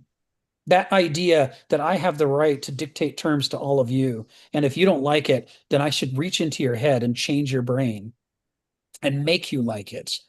That's a very modern idea. People couldn't do that before. They didn't have the science, didn't have the technology. So we'll explore this more next week. I guess I will, as is traditional, I will give the last word to Stephen. Drop it on. I was just going to say that it's not as passive as one might say, because we choose to be passive. I mean, I would rather handball the responsibility to somebody else. This is the thing, we're given this opportunity. I can handball the responsibility. I can refuse to think for myself. And therefore, that gives me more time to crawl off and just meditate upon my own navel and watch more episodes of Star Trek. That basic sort of pleasure. Now, again, we come back to Kierkegaard. Kierkegaard seemed to imply that taking responsibility is the fundamental ethics. If you don't take responsibility, you're being unethical. But it is a choice. It's a temptation. The temptation is to be a doulos, because you don't have to worry. Somebody else can do all the worrying. I can just concentrate on what I like, doing my work, and then watching Star Trek. Yes. Yes. And I know we got to wrap up here, but to underscore what you're saying, I'd say Kenneth agrees with you and takes it one more step further. To be a doulos is a huge temptation. It's an obvious temptation. But to be a banausos is also a temptation. And the temptation is, I'll just fix all of this. I'll just make it the way that I think it should be. I hate that things are broken, so put me in charge. I will be the Christian version of the Old Testament God, and I will remake all this according to my word. And then all the problems will go away because I'm in charge. That's the banausic, way down deep in the unconscious. That's the banausic temptation. And of course, the problem with it is none of you are things, you're people. That doesn't work to treat people like things. It works just long enough to create a great big mess. And then the bill comes due and we have catastrophes. But there does seem to be a lot of people with that temptation. Quite a few rationalists. Yes, right. They want to play God. I have a remodel the A universe. beautiful plan. And first of all, we must clean the slates. That's so where we all the start. stuff that's there, we're just going to wipe it off. That's then right. They try to build. And I'll erase you, and I'll erase you. And they discover that they actually haven't got the talent to build as they thought they did. They've just wrecked everything, smashed everything down. Yes. And then they suddenly find, well, that's all they got is an empty space. Yes. No, you're right on, Stephen.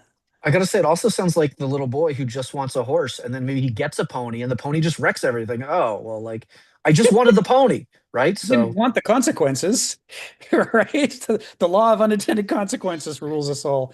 And the unifying theme is like, with these, I know we're supposed to stop, but both of those are failures of responsibility. I want something to control, but then I don't own the consequences, or I just want to sit back and relax because I don't want to have any consequences. Like, it seems like both of these are escape of responsibility in some ways, but different ways. This is why the Greeks say that neither of these character types, the doulos or the banausos, neither of them is an adult character type. It may be adults that are living those lives, but they're not ultimately taking responsibility for the things you have to take responsibility for in order to be an adult. You're making, as Stephen says, you're making the tempting choices instead of the correct choices, the healthy choices. Yeah, it's interesting stuff. Anyway, thank you all. Hope you had a lovely time. Sorry about the power loss, but fortunately it didn't last long. And was it a power loss, was it? Well, it was an internet loss. We lost internet all over the house. Oh, Beverly dropped offline too. But we'll see you next week. And thank you so much. Welcome back, Donald. Good to be here. Bye, Geneva. Bye, Sharon. Bye, find Art. yourself a guys. rudder by next week, Donald. Bye, David. Yeah, and I want to hear more of your Pol Pot plan for fixing the earth. Oh, you want to be a lieutenant, do you? You know what happens to lieutenants at Pol Pot? This can only end well. Have a great week, everyone. Bye bye.